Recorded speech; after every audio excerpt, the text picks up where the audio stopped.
Hello, ladies and gentlemen, and everybody. Welcome to PolitFlix 17.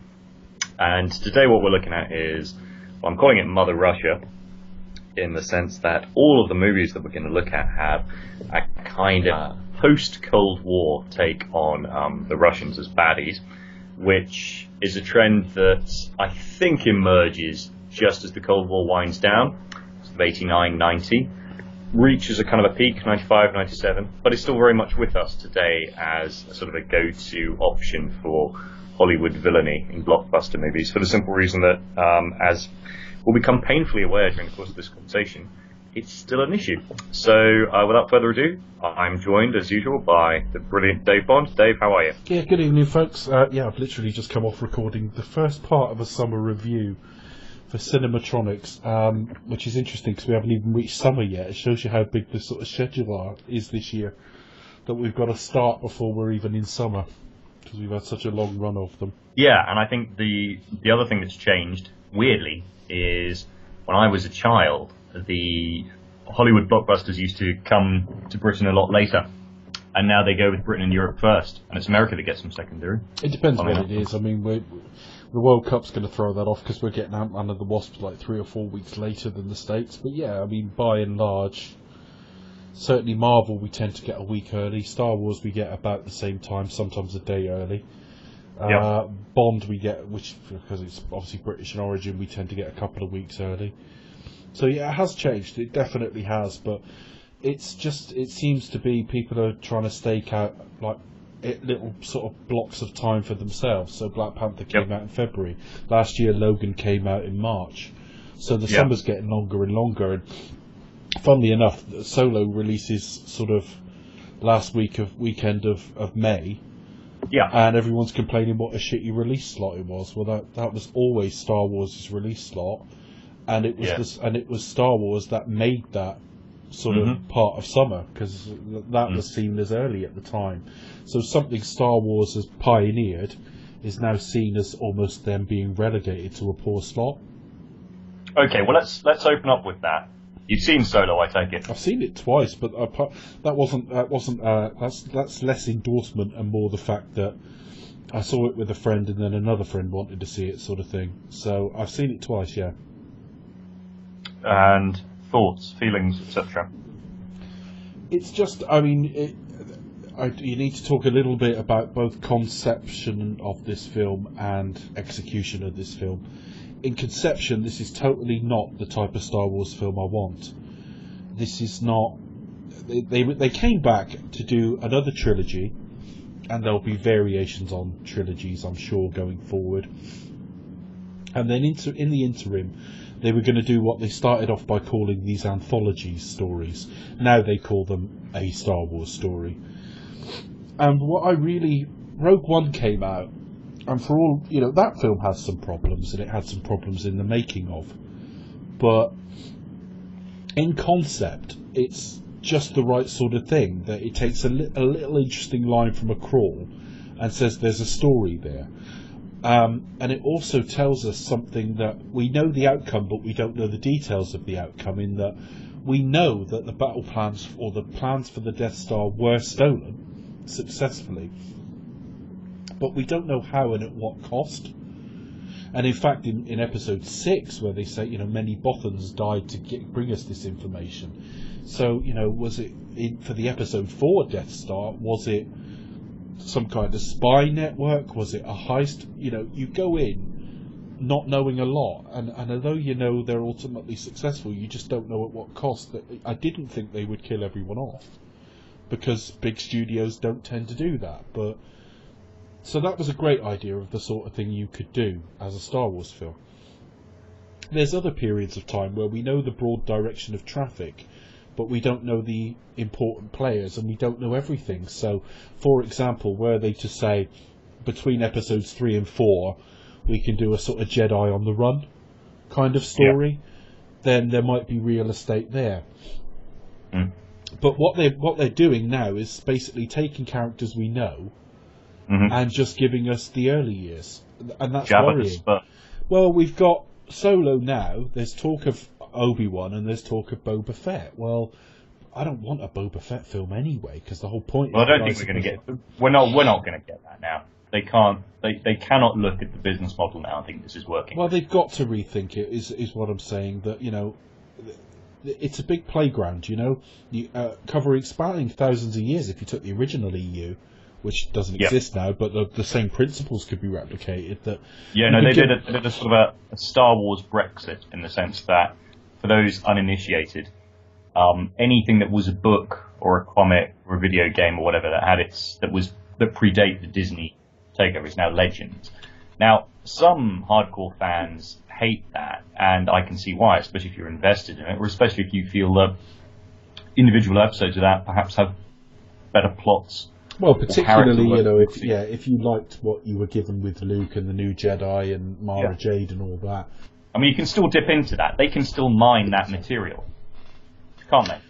They can. I just think I can understand why. I don't understand the bile, and I kind of don't want to go into it tonight. But I can understand at a base level why we may not be happy with what we're being given. But I just wish they took a more mixed economy approach to it. Now, it's early days. They've only done 2 spin-offs. But the last thing I wanted was a Han Solo film, in concept.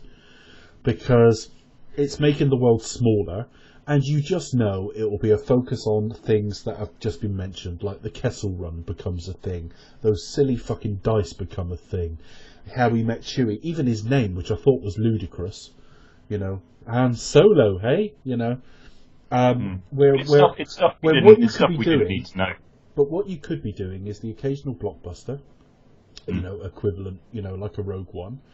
But it's an opportunity to play around with genre as well. That there's political intrigue at the Senate, stories to be told.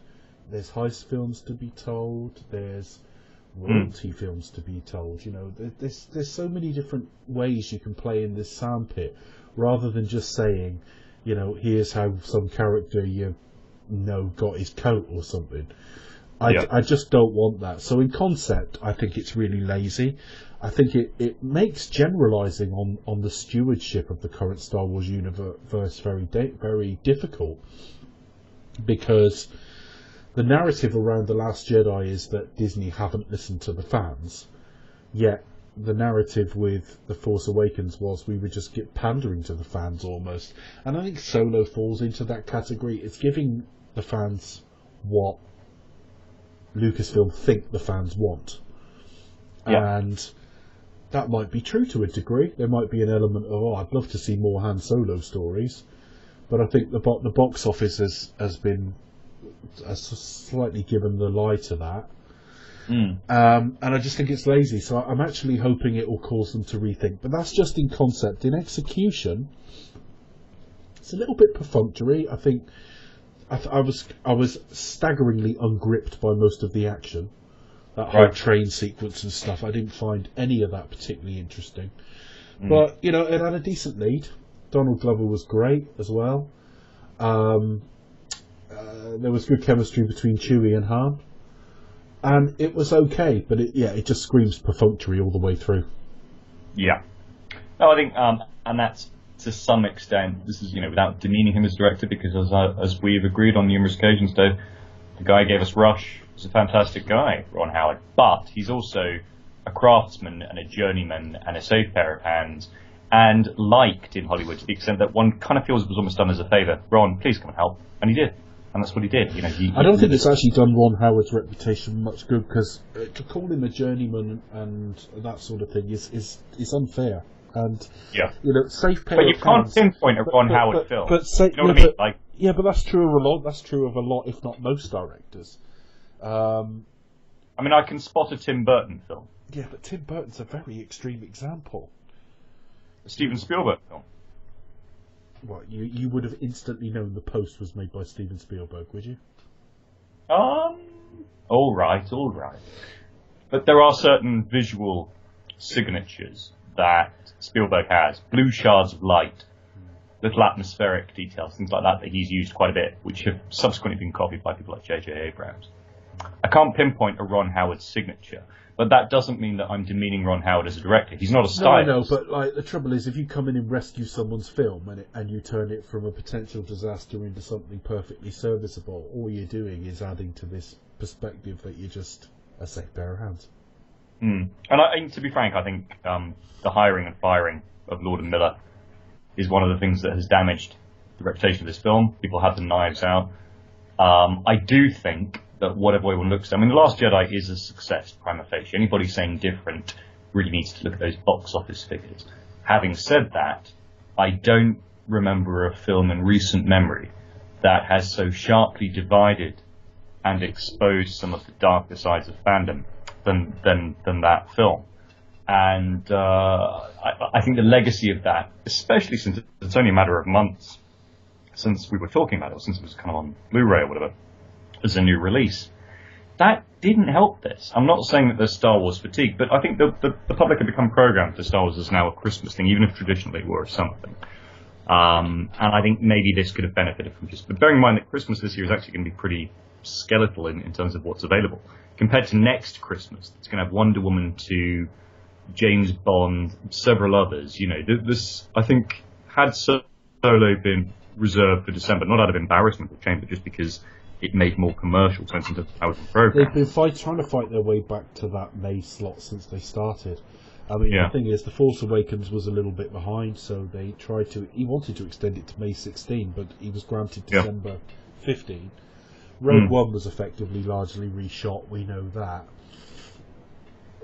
And I think The Last Jedi was a little bit behind as well. So this is the first time, ironically, for a film that's had so much production problems, this is the first time they've managed to get one out in its traditional slot for a long time.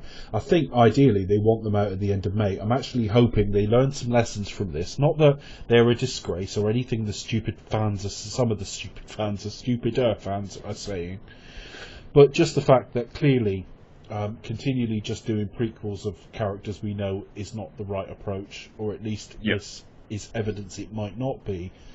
And I think also December's a better slot for Star Wars, and I think that if this tells them that might be a good thing too. Yeah, and I think that there are certainly lessons to be learned. I mean, as a film, I think it's a perfectly adequate action-adventure. I mean, it's the sort of film you damn with faint praise.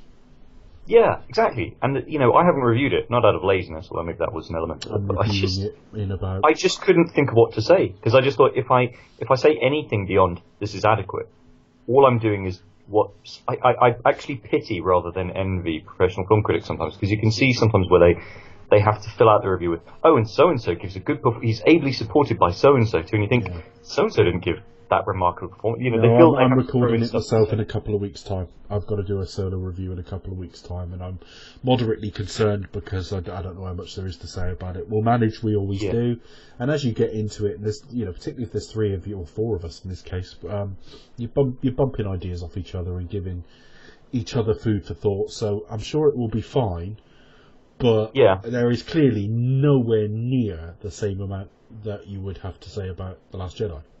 Yeah, that's right. And that's a kind of a shame, because I think I certainly expected there to be even a controversy around it, and there isn't, you know, because it's everything about it is serviceable. It's just a very unremarkable film, but it's perfectly pleasant. It doesn't do anything terribly wrong. The actors are all pretty good in it. The characters are all pretty good in it. You know, all the stories about Aaron Wright, or whatever his name is, needing acting lessons. Well, if he did, it doesn't show. He's particularly good. He's a good actor. Everyone's pretty good in it, and the end result's not bad. There's a couple of little touches that I don't like, but it's just remarkably unremarkable, and it's not needed. Now, no film's needed, and in the context of Star Wars spin-offs, well, was Rogue One needed? But it felt like it added something. Yeah. This doesn't really add anything, and I don't need to know there's no big revelation. And I was expecting, because I think that the problem with any prequel is that you're going to make 2 mistakes, however good or bad a prequel is. One is that you're going to tell people what they already know, as in let's dramatize, as you pointed out earlier on, like so-and-so getting a coat or their favorite drink or whatever it is.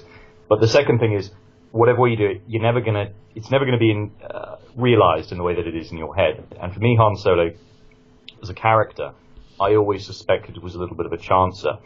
insofar as I had a theory that when they meet him on that bar in Tatooine, that he hasn't actually had any adventures before that he's literally a guy who was a perfectly competent Imperial officer, but who drops out because he fancies himself at being a bit of a gangster, and he's hanging around. So he has all the skills, but he's actually quite a middle class. He's actually sat around in a bar waiting for an adventure.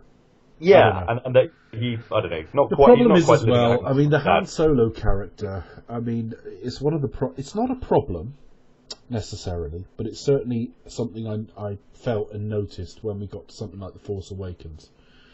And I was talking about this when I was talking about the problem with bringing older characters from your now own personal lore, if you like, back. You got two choices really. You either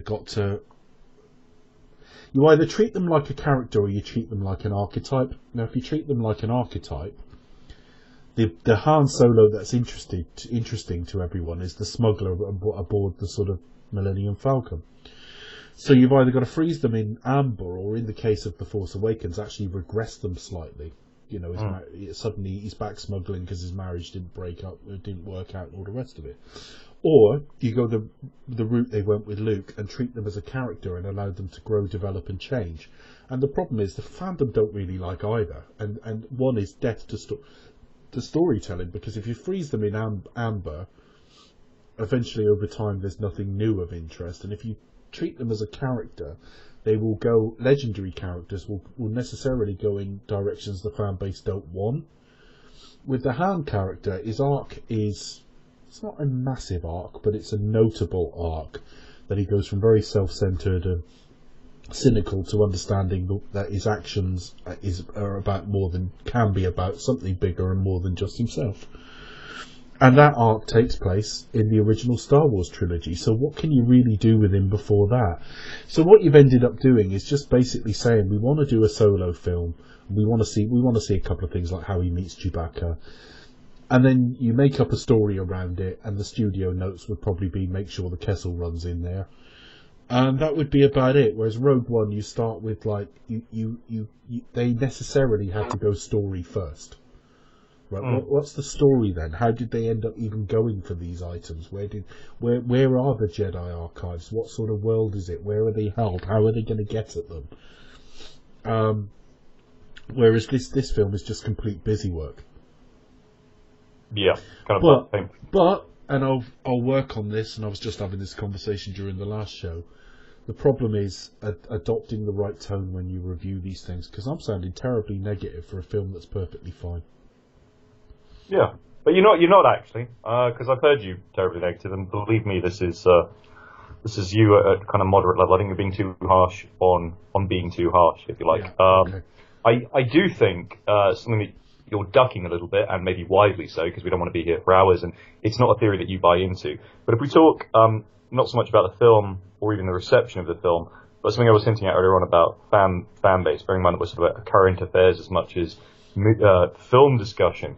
Today, the news that the actress who plays Rose Tico from The Last Jedi, Tran, yes, she's had to delete her Instagram. Now, that could only be because constructive criticism of a character who wasn't very particularly well said has seeped through into something far more insidious, relentless, and nasty. Now, I was one of the people, I think you pointed out, I felt that her character wasn't particularly well drawn, but that is no reason to go on either a sexist or a racist or an aesthetic tirade about, and I think you pointed this out when we discussed it a couple of months ago. You said that one of the reasons maybe that people are really nasty about that character is because for a change they went beyond the template of what might be perceived as the kind of the Daisy Ridley style textbook, in inverted commas, beauty, which should be welcome in Star Wars. In fact, it should be welcome anywhere in today's world where we're moving beyond beauty templates.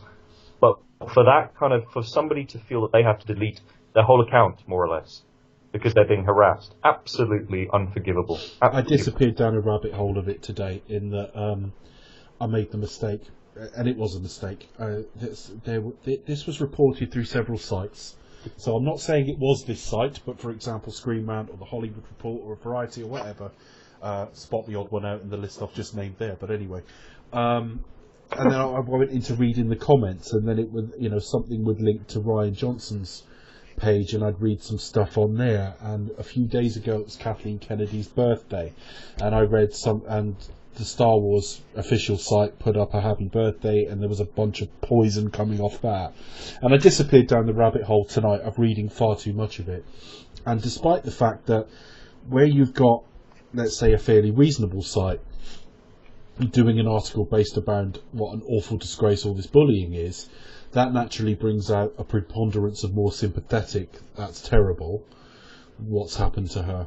But there was still a fair amount of trolls in there. And there were people genuinely appearing to hold the opinion that if you can't stand the heat, get out of the kitchen.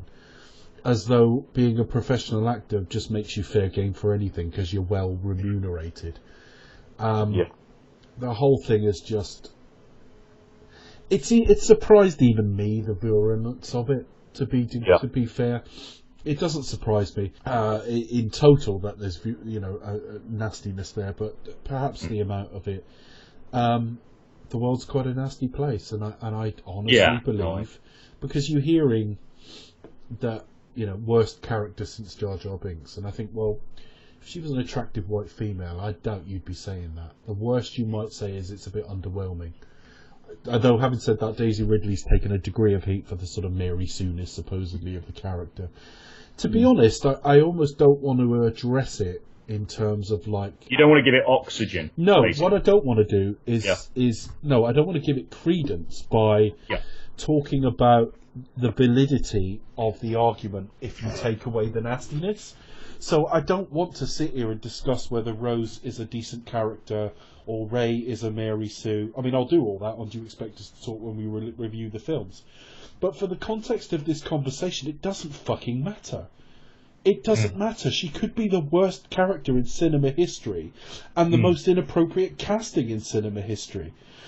Yeah. Just as Rian Johnson, the abuse he's taking, to wish him and his family cancer. Jesus, did someone write that? Yeah, I've seen all sorts of... Why? The guy made a film and you didn't like it. Fucking boo-hoo. Yeah.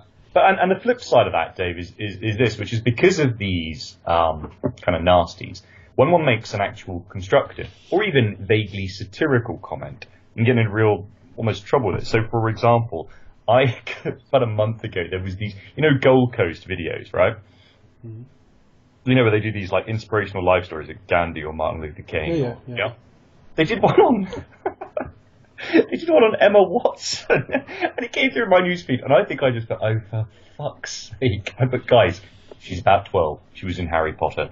This is not quite the level of inspirational life story. And I had so many people saying, you must be really bitter and negative to say stuff like that. And I said, guys, if you look very closely at what I've said, I'm not actually trolling poor old Emma Watson. I am kind of saying, can we just put into perspective what, in inverted commas, inspirational life story means? But on the other hand, I do myself a disservice insofar as I do listen to a lot of other podcasts.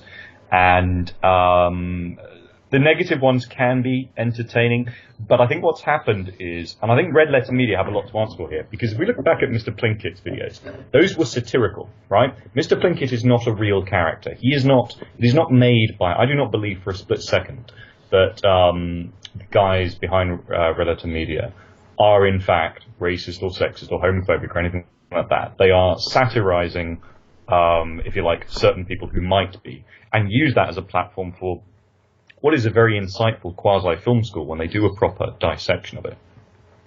But the problem is, because if you look at it, they're not actually that prolific. People wanted more of it. And I think they got bored of producing the same stuff, to the extent that they started saying positive things about The Last Jedi 1 minute, then taking the piss out of it the next, then making entire videos taking the piss out of Collider videos and John Campion and people like that, who, yes, are a little bit over-earnest, but nevertheless have a place and can be entertaining too. And in the vacuum between the extreme positivity of a guy like Campion and the sheer satirical edge of Red Letter Media, there's emerged 1,000 individual channels on YouTube doing this whole, an obsession with Kathleen Kennedy from the start. Now, some of them can be entertaining. As I say, World Class Bullshitters is one which occasionally can be quite entertaining, but even there, I think on the verge of overdoing it, to the extent that it is actually spilling beyond satire and into, something a little bit less productive. But, they do produce a lot of content, so fair play to them. But I really felt it, and I would feel, okay, Kathleen Kennedy's not going to lose any sleep financially, but the personal attacks that she's having to endure as well. I ended up tweeting Frank Marshall, of all people, who's married to Kathleen Kennedy, and give her one for me, Frank.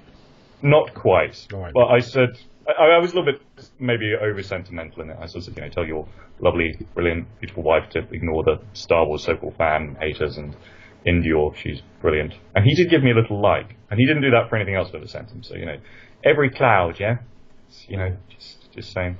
So yes, it's one that could run and run, but I do think it's interesting that the discourse around cinema, not just Star Wars, the criticism of criticism, has become kind of an entertainment in and of itself. I'm getting tired of it. I'm just. I tell you what, they're boycott solo campaigns and all that kind of shit could not really would never make a scratch on me, but the degree of venom and poison, and having seen too much of it now and mistakenly probably sought some of it out as well, poisoning it. We're back into reviewing Star Wars at the moment, and part of me sort of a bit edgy about doing The Last Jedi because it will bring out opprobrium either way. I don't. Look, no one's going to be stupid enough to take you on, because they saw what happened with the Halloween stuff. Do you remember around Halloween when there was a debate about horror movies on your Twitter feed, and you just cut it off? You said, "I'm not doing this." Yeah. Yeah, I do. But you cut out negativity, really. I know. You're edgy, you're skeptical, but you're not negative. No, I can't be doing with it. Even when I slaughter a film, there's nothing personal meant in it at all. It's just like entertainment. It really is. And I must say, I noticed that in your Godfather retrospective. Can we plug? Do you expect? Can we just? I just want to give a plug to you. Do you expect us to talk retrospective on the Godfather? 1 and 2, absolutely splendid episodes, but I actually thought the best of them was 3, because you managed to, and in a much more constructive way, because I subscribe to Now Playing Podcast as well, which is one of the first kind of movie review podcast templates, and I'm very fond of them. Yeah. But I thought they did a piss poor job on Godfather 3 because they kept bitching about Sofia Coppola. You, by contrast, managed to say similar things but in a much nicer key, and you managed to point out that her casting, although less than ideal, was not quite the death knell of that film at all. In fact, in some senses, it kind of works at a storytelling level. Obviously, yes, if we'd seen a Winona Ryder or a Julia Roberts or a Laura San Giacomo, or even if Bridget Fonda had taken it up and played a bigger part rather than the part that she played, who knows? But it doesn't ruin the film by any means. And no, that film is. I'm not necessarily a balance in all things guy, because I've seen several slaughterings of films and I thought, well, fair enough. But just occasionally there's an almost it's almost anti any sort of constructive nature to be so hyperbolic about a film. The Godfather Part 3 has become a punchline for what is an okay film. It's mediocre, actually, and that the word mediocre could be invented for The Godfather. That's what it is. Well, mediocre by comparison to two epics, not mediocre in and of itself. But you compare it to, and I did in the episode. We talk a lot about Highlander 2. Highlander 2 was the same year, and that is just one of the biggest head scratchers of a film ever. You just watch it and go, "What were they thinking? What were they smoking? What were they smoking? What were they thinking? And how does this even fit in with Highlander in any way?" Yeah. The Godfather 3 isn't that. And I feel kind of a bit similar about The Last Jedi, in that I have concerns about the franchise, but they're not in line with any of the complaints I hear. Because the biggest complaint I hear is they shat on the character of Luke Skywalker enough. Yeah, but as we established the same. You agreed with me, and you made very clear that you're not a King Arthur guy, so you're not into the lore or whatever. But you could see from that kind of Arthurian perspective that we mentioned the word legends earlier on. The whole point of legends is you have a wealth of lore to dip into. Luke Skywalker says it himself in The Last Jedi. He says there were 20 years or so. I think he implies it was 20 years, or about 15 years of relative peace and balance. He implies that there were probably other adventures in the intervening time, which can or cannot maybe be resurrected, or when he's being played by Sebastian Stan. The idea that he then has a wilderness period from which he is resurrected corresponds to that Arthurian template. You know, as we saw in Excalibur, you know, where around the Grail quest, Arthur's kind of gone into meltdown because of the Mordred situation and stuff like that. That's Skywalker. That's Luke. And it's a completely different arc, actually, to what Han went through in the other one. It is a shame they never got together again, but so what? They're back, and it's a version that you can choose to ignore if you want. If you don't like it, you know, go read one of the books, or just ignore it. You know, I mean, or go make your own bloody franchise. That's how it started. That's what people are forgetting. You know, Star Wars and Indiana Jones were both born from George Lucas's frustration at not being able to acquire other IPs. You know, if you like, because he and Spielberg wanted to do a Bond movie, and Lucas had said, "I've got that. I've bettered Bond with Indiana Jones." Star Wars, he wanted to do Flash Gordon, but not exactly Flash Gordon, and the rights have already been gobbled up. So, you know, I think people are forgetting that if you're really so passionate about Star Wars as you claim, and you're really as insightful as to what makes a good story or a good movie as you claim, with the technology available to us now at relatively cheap rates and the networking abilities through social media, use that in a more constructive manner, build your own team, write your own script. It's not that difficult to... Nothing's beyond criticism, but we started this with discussing Kelly Marie Tran, and I swear that I don't even know.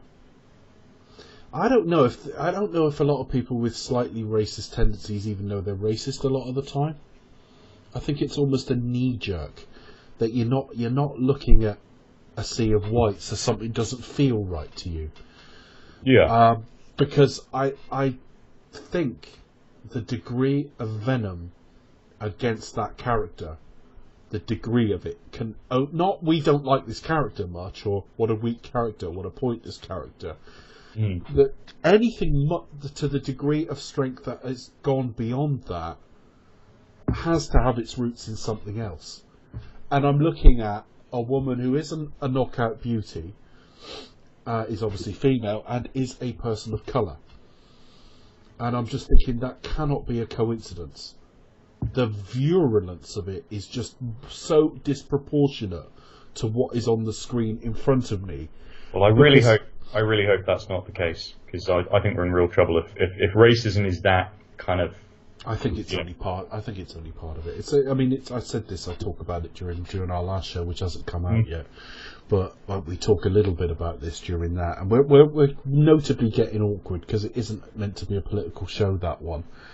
But no, but this is so solid. But you find yourself there saying, "Well, I know people who didn't like The Last Jedi who are very pro diversity people." So it isn't that, and I don't think it's that for the majority of people. But we're not talking about the majority of people that are coming out with all this nonsense on social media. I think those who are shouting loudest are the most entitled and quite possibly the most bigoted as well. That's not to say you can't dislike The Last Jedi. Of course you can. There's plenty about that film that's up for debate, but you don't debate it by wishing a family get cancer. Yeah. Well, don't tell Becca about any of that nasty stuff when you're podcasting with her. You want to keep her away from all that nastiness. She doesn't like that sort of stuff. That would. I wouldn't be surprised if that made Becca cry reading that. Oh God, don't. Oh, bless. Anyway, where was I? Oh yeah. So Godfather 4. Would you have watched it had it happened, based upon what you said about Godfather 3? Because it was a live possibility, wasn't it? Puzo wanted it. Did they get so far as had they written a treatment for it? That I don't know. Depends what you mean by written a treatment. In that there was a pitch. I'd be very, very surprised if Puzo hadn't written something. But whether it ever got to formal conversations, I don't know. He was interviewed on all the special features. He died in '99 anyway. Yeah. But he was interviewed on the special features. He said, "I can see it now." And I think he was talking about Sonny as a younger man. What they would have cross-cut, who knows? Because there's a few years of Michael's life unaccounted for at the end. You could have crossed that with Vincent, or you could have cross-cut. Most likely, I think you'd have cross-cut Vincent with his own father. But then his father was never head of a family, so I don't know. I know they do. I know they've the estate have sort of gone on to write books under different authors now. Yeah, I mean, there I was praising the sort of the legends of Star Wars. I can't for the life of me bring myself to accept some of those, not because I don't think there are stories to be told or stories to be well told, because, I'm quite curious about some of the Bond continuation stuff by Hurwitz and so on, but it's because they keep focusing on what they call the lost years, as in, oh, here's another adventure that Michael Corleone had that you didn't hear about, or here's the Corleones getting involved, like Corleone, like the Kennedy assassination. The thing is, the whole point, the brilliance of Godfather and Godfather 2, and Coppola points this out himself, is that you don't need to go there. It's all implicit and it's all there anyway. You know that all that stuff will be done, but as he points out, if you keep doing that, you basically Albert and Costello meet the Godfather. It becomes this kind of serial adventure or soap opera, which it wasn't meant to be. There are elements. It went a film too far as it was. You didn't need part 3, to be honest. No, and part 3 is fine, but you don't need it. Coppola talks about it as an epilogue, and that's what it is. That's how he described it. Would you have been interested in seeing more of Andy Garcia though as that character? Yeah, why not? But within the same series, it's awkward. What's it then? A franchise? Yeah. Paramount will at some stage want to reboot it. No doubt. I don't want to see Dog Day Afternoon 2. Yeah. You know what I mean? I think you can serialise the tales of a family. So you could do another Godfather film. You could have set it in the 80s. You could have, they could have opened up in Miami. You could have had Miami. You could have had Grand Theft Auto Vice City. So you think your theory would accord with most fans, which is that Vincent Mancini, although he was very passionate and had learned a little bit from Michael, would probably have gone on to make the mistake that the Corleones had never made before, which was to go down the drug route, and he'd have ended up like Escobar or Sanchez. Sanchez in License to Kill is very much a kind of a Michael. My only theory backing that up is you've got to tell a new tale, and it's got to be somewhat distinctive. Yeah. So if he becomes the Godfather in 1979 or 1980, depending on whether that film spanned a few months or a few years, a year, it's no more than that. Yeah. That means he's at his peak through the 80s, which tends to lead itself to sort of drug and Miami type stories. So I think it's a storytelling thing that I've only just thought of. I haven't put a moment's thought to it, but thinking about it, if you're telling a Godfather story in the 80s, what route do you go? Quite probably drugs. Yeah. I think you get a glimpse of what he would have given. I just saw what came out with, the Everything Wrong With videos. Speaking of channels, although that's a very nice channel, I do like it, because even though they're sort of taking a piss, they do it in a very positive and objective fashion. They've just done one about Ocean's 11. Now, I know you're a fan of Ocean's 11. I'm not, because I think it's a bit smug and pleased with itself, although I don't mind part 3 of that trilogy. There's a scene where Andy Garcia, towards the end of Ocean's 11, just picks up a mobile phone and he's talking to Danny Ocean, one of the other team members, and he just goes, "You've robbed me. Well done. Now you'd better run and hide." And I just thought that's a glimpse, maybe, of Don Vincenzo, what we might have got.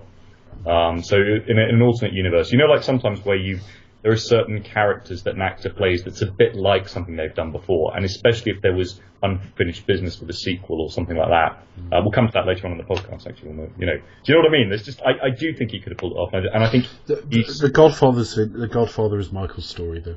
Yeah, I never found anything as interesting after the first film because Michael's arc was complete. The moment he shoots the police captain, really, to some extent. To some extent, yeah. I mean, yeah, there's a bit further to travel. It's not. He doesn't have no arc in part 2. But the distance. Tom Hagen had more of a story as well. And I think one of the missed opportunities of part 3, which I've discovered recently, is that it wasn't just a case of let's get Robert Duvall on board, and then there was the salary dispute, and Duvall saying, well, going to pay him 5 times as much, then I'm not going to do it, maybe twice as much, but Pacino's not worth 5 times as much, and that was a point of principle. But it is sad, because apparently one of the twists in Godfather 3 was the unfinished business from part 2, because Michael bullies Tom in part 2 really badly. And there's a draft of part 3 that exists where Tom Hagen finishes that. He sort of finishes that off in part 3 by crossing Michael, just as actually Michael is trying to. I think what you have Tom's son training to be a minister. Yeah. So a man of God, we would hope, and and then you've got his father, who is effectively a mobster, with a veneer of respectability because he's a trained lawyer, and there's interesting themes there. But it's Michael's story. You can tell Godfather stories forever if you want. You could do one now and have the new Godfather and set it whenever you want. But why would you? This wasn't really a franchise. This was the story of a man. This is why, the Godfather as a name refers to Vito, I think. And Vito, obviously, under with Marlon Brando, got the Academy Award for the first film. But that obfuscates the fact that it's Michael's story. It always was. Yeah. So on a much lighter franchise note, have you seen Deadpool 2? Yeah. What did you think of that? I didn't like it at all. Oh, that's interesting. But I know you don't want to get into it, and you've made that very clear. But roughly, in a nutshell, I don't mind telling you. It's not that there's much wrong with it. It's that right. I went to see Deadpool, found it funny, laughed in all the places you'd expect someone to laugh. Came out saying, "Yeah, that was a lot of fun," Yep. About 4 or 5 months later, came out on home release. I think a friend got a rip of it, actually. We went round to a friend of ours' house. This friend's kind of housebound, but that's another story. But we go around with films now and again. And we sat and watched Deadpool. And I sat stony-faced through the whole fucking thing. Now, it wasn't that I didn't like it, or that I thought it was a bad film, or that I fundamentally changed my mind on it. It was that Deadpool as a film had one viewing in it, for me. I've got someone on social media at the moment who's seen like Deadpool 2 about 15 times, and I don't get that. I don't. It's the character is one-dimensional to the point of it's funny once. It's not suddenly a bad film if you don't enjoy it the second time. It's just it's watchable once. So I go to see the second one, and I'm already worn out on the joke. Now, I laughed a few times. I laughed about the tiny legs and the fucking, basing instinct bit. That was funny. But they're trying to give, like, a Deadpool film themes, like family. And they're trying to broaden it out and put people around him. And it's just fundamentally trying to create a universe that I don't want, particularly. It was funny once. The sequel, I laughed a few times. If you'd sat next to me in the cinema while I was watching it, I think the film would finish and you'd assume I really enjoyed it. But I'm bored with it already. I don't need any more Deadpool. It's fine, but it was funny once. Yeah, as is. I did laugh a lot, and I was in a good mood. Maybe I was just in a good mood when I saw it. Went with one of my mates, and we had got a few beers afterwards, and it was bank holiday weekend, so I don't know, it was just in good spirits. I thought the action was actually quite good, because obviously the budget had been increased, and the convoy chase was good. It's funny, I've just been recording a summer review show where we were describing the action as not very good. So, it was all fine. There is absolutely nothing wrong with Deadpool 2, but I had one viewing of Deadpool in it, in me, and it was a good viewing. I had a really good time with it. Yep. But how you watch this stuff 15 fucking times, I've no idea. All in the, I guess, what people, as to quote a certain other podcaster, all film is subjective, and different strokes for different folks. Yes, but there is one thing he needs to move on from, which was Green Lantern. Ryan Reynolds, please, if you're listening, not that you are listening, but on the off chance you do listen to this, Green Lantern actually isn't that bad. I mean, it is, but it isn't. You've made the joke once about it being bad. It's not a generationally bad film. Yeah, don't make a Deadpool 3 and make another Green Lantern reference. If you can possibly avoid it. Let it go. And of course, directed by Martin Campbell, that was, who isn't doing Bond 25. But we've got a confirmation of Danny Boyle. You heard that, obviously. Yeah, I've heard that. The rest of it's all rumour, subjective. Yeah, I'm hoping rumours of a female villain aren't true, for the simple reason that not crossing over without talk about trolling, not because I'm a sexist, misogynist dinosaur, to quote a certain film later on, but more because, from what I hear, and once again it could just be rumour and conjecture, Dave, but apparently it's quite female-centric anyway as a script, insofar as Bond is playing quite a paternal mentor figure to a female agent who isn't a love interest. And I just think if you've got one strong... This all came from the Cashley Persia account on Reddit. Yeah. Much of what he's been saying has been debunked so far, so it's guesswork. The female villain may not be, but I don't know about the mentor angle. I wouldn't want the villain to upstage that. And I think the problem is if you cast a really powerhouse actress as your baddie, as your lead baddie, you're in danger of kind of maybe upstaging that if it is a genuine quality they're trying to nurture. I also, I mean, there's been talk of Angelina Jolie. I can't see that. There's been talk of Helena Bonham Carter. I don't see that. And yes, I'm jealous, damn it, because I kind of think if you're going to go with a female baddie and you want to erase the memory of Spectre, my little gambit of Léa Seydoux turning out to be a baddie, you just have it as the bookend. You have her at the beginning, you have her at the end. You have a self-contained mission in between that doesn't involve Spectre, any of that nonsense. But just little hints the whole way through then, maybe. Because Spectre is canon. They can't ignore Spectre completely. There's this big, this big festering thing that's hanging over it. I mean, maybe they could say it was a dream or something, a weaponized... It's awkward after 4 years, though, isn't it? Because the general public don't care. No. I mean, to some extent, they're taking a huge risk even visiting the Craig era. To some extent. Half of them would forget. Honestly, if Daniel Craig turned out and did a very standard Bond film next time, half the audience there might be a vague rumour of, murmur of, wasn't he with someone? I don't know, maybe not. I also hope they do not kill him off for the simple reason that it's not shocking, it's not clever. And it won't happen. Yeah, I just, it's, but you never know. I mean, it's got a mixed continuity. They could simply say that's the end of that era. Is it impossible? No, of course it isn't, because people can write anything, and if you put it the right way to the right producer in the wrong, or the wrong producer on the right day, then maybe you do get it through, but I would be stunned. I don't see. Well, here's an idea. Maybe they sort of kill him, but it's left open, and Q and M and Moneypenny are at a cafe in Florence at the end, and they think they see James Bond, but they don't know. And then you see the girl that he's been mentoring sort of rising up in the MI6 lift at the end, and it just goes, the title of Bond 25, and you get the Bond theme. And then 4 years later, because Universal are now the distributors, they can have Bond versus Dawn of, I don't know, Jeremy Renner, or whatever. I think it could work, No. But you never know, because Spectre did kind of owe a little bit to that, and there is an overlap between Bond and Batman and whatnot, as we shall see. I'm quite relaxed about I think they painted themselves into a corner last time. It's whether they ignore it, it's whether they tackle it head on. I really don't know. I mean, I've got mixed feelings. I can feel the blood starting to pump now. They're starting to get rumours, and we're about to get on that production gravy train, and it reminds me... Gravy train? No. That production bandwagon, and I kind of...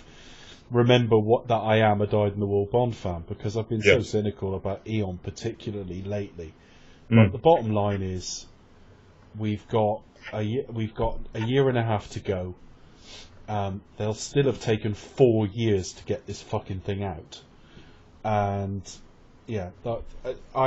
but I'm also with the whole Star Wars conversation we've had, I'm very reluctant to start getting into the whole tick list thing, because there is an entitlement in fandom now that's annoying me. I've read so much amongst all that bile and poison. I've read they don't listen to the fans. Well, my attitude is fuck the fans. You can. I mean, at the end of the day, you need fans. You do need these things to sell. But it isn't a personal wish list. It isn't a democracy. It isn't there to be voted on. Artists are there to create. If you were good enough to be an artist, you fucking well would be. Danny Boyle has been hired to make his idea. He has got every right, now he's been hired by a private company, lest we forget, to create his own idea and develop it and get it to the screen. If you have every right not to like it, you have every right not to rewatch it by the home release, you've got every right even never to go and see another Bond film again because you're so disgusted. What you don't have a right to say is, well, I don't want this, and I don't want that, and I don't want the other, and expect to be listened to. Now, there are things I don't really want. There's too much MI6 in these films now. I don't want 6 scenes of M. I want one of a minute and a half and one at the end, maybe. I want, a little bit of pie play with Moneypenny. I'd happily have no fucking Q, but if we're going to have Q, give him a couple of gadgets and then fucking cut him out the rest of the film. I don't want MI6 as a team doing a load of stuff, because you've cast name actors that you then have to do something with. But that's just a personal wish list. So when you talk about female villains and all the rest of it, actually, the bottom line is there's a load of things that ideally I would or I wouldn't want, but I don't really care. I'll take what I'm given, and I'll like it or I won't. Yeah, I mean, but what you're forgetting is that you have an unusually objective, open mind. You manage to be both passionate and dispassionate, and with respect, that's one of the reasons I podcast with you. But you're also, surrounded by people who are polar opposites of that, myself included, as you know, because I can get notions. One of the things that I think I'm working a little bit harder at, if I may say so, I don't know whether you noticed this a little bit, is to not project quite so much onto. I mean, I mentioned the Cafe in Florence thing. I will eventually let that go, but I do now get the idea that you don't need to project what you see a franchise as being in terms of your personal fantasy. Everybody has a take on what they think something should be, but we should just be grateful that it's still being made, frankly, and that there is something to be either enjoyed or reviewed or disagreed about. I don't think it has to be kind of contentious or or angry fandom. Because we can all get angry about movies, and we love Bond movies that we love and Bond movies that we hate. It is awkward because in some respects we've got no rights over these franchises at all, and I will argue against entitlement. But at the same time, once a product is out there and beloved, it does sort of belong to the world. So I guess that's a way round to saying, if I've got one complaint or one wish where I think fandom does have a right to be listened to on that. Well, when you look at the Bond films, I think 4-year gaps is a disgrace. And I think we have a right to expect them to pick up the pace a little bit. But apart from that, what they put in the films, and who they get to make them, and who they hire as Bond, and who they hire as the villains, and everything else, that's for them to go create. I've got every right to comment on what I think of it thereafter, but they're not there to keep me happy.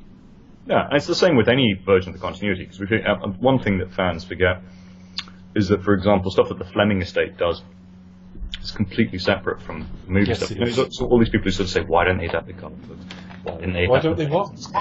These people who sort of say, why don't they adapt the John Gardner books? Because it'd be the dumbest fucking idea in the world, because we're now in an era of the internet, which means the moment you say the next book is, the next film is fucking Icebreaker, the entire plot of the film will be all over the internet in 5 fucking minutes. Back in the day when they made Goldfinger, the only thing you had to do was not read Goldfinger to know.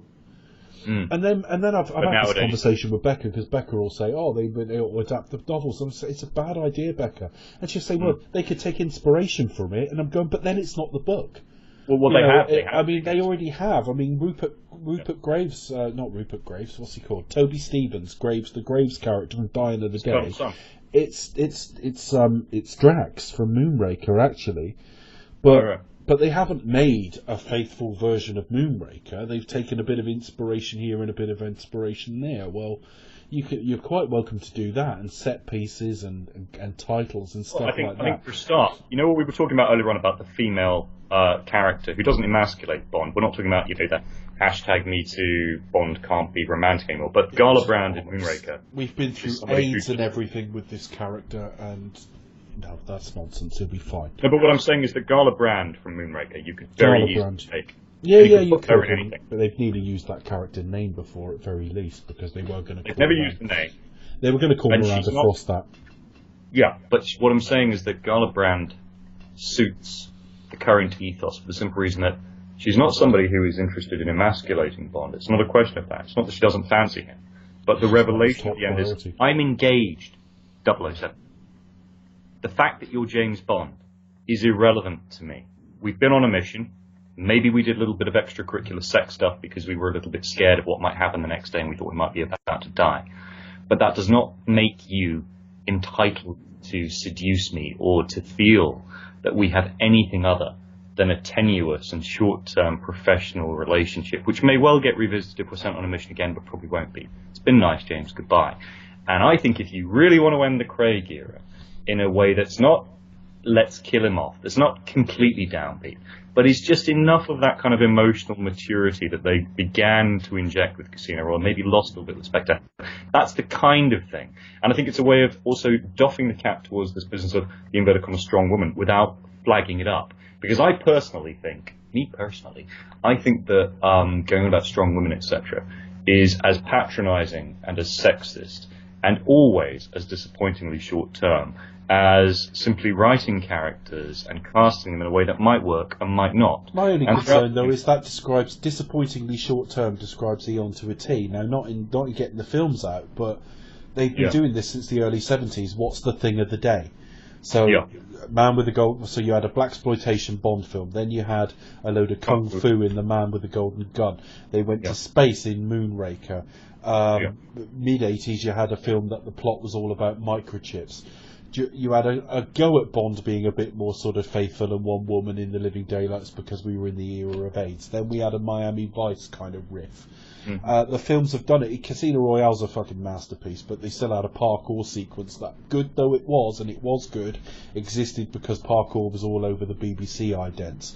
Skyfall was all about, at least on the surface, it was about losing data because that was an era where civil servants were losing laptops and discs and stuff on trains. It was happening in the period that they would have been creating that plot.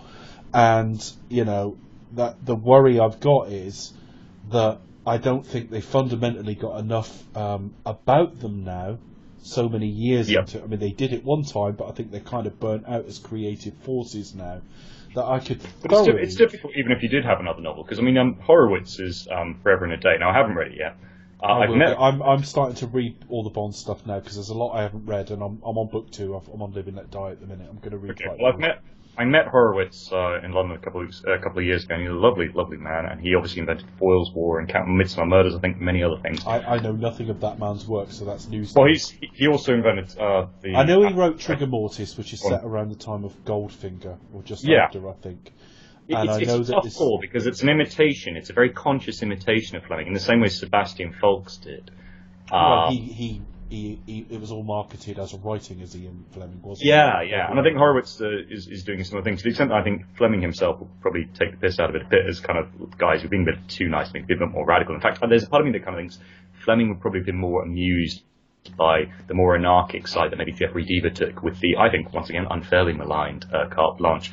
But Forever in a Day will no doubt be looked at by fans also say, why can't you adapt that? Well, you can't adapt it because it's a period piece. And period piece Bond, as Covey Broccoli said on day one, is never going to happen because the moment you go back with Bond, you're basically saying Bond is finished. You're saying he's not relevant. And I think that's a very logical point of view to take. Maybe they could update it and adapt it. Why not? Maybe hire Horowitz at a later date to craft a screenplay. But it is. The problem is, if you said to me now, the next Bond film next year is going to be Colonel Sun.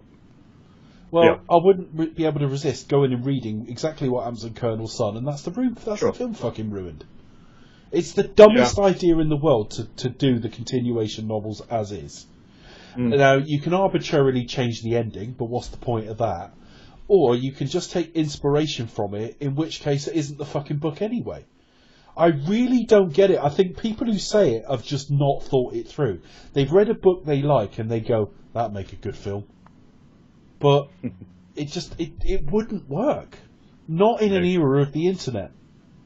If you had to nominate, because, I mean, I don't know how obviously your tastes are, you're a busy guy and, throwing in as many podcasts and cinema stuff as you do. I don't know how much you get. It'll be about 5 hours of podcast today.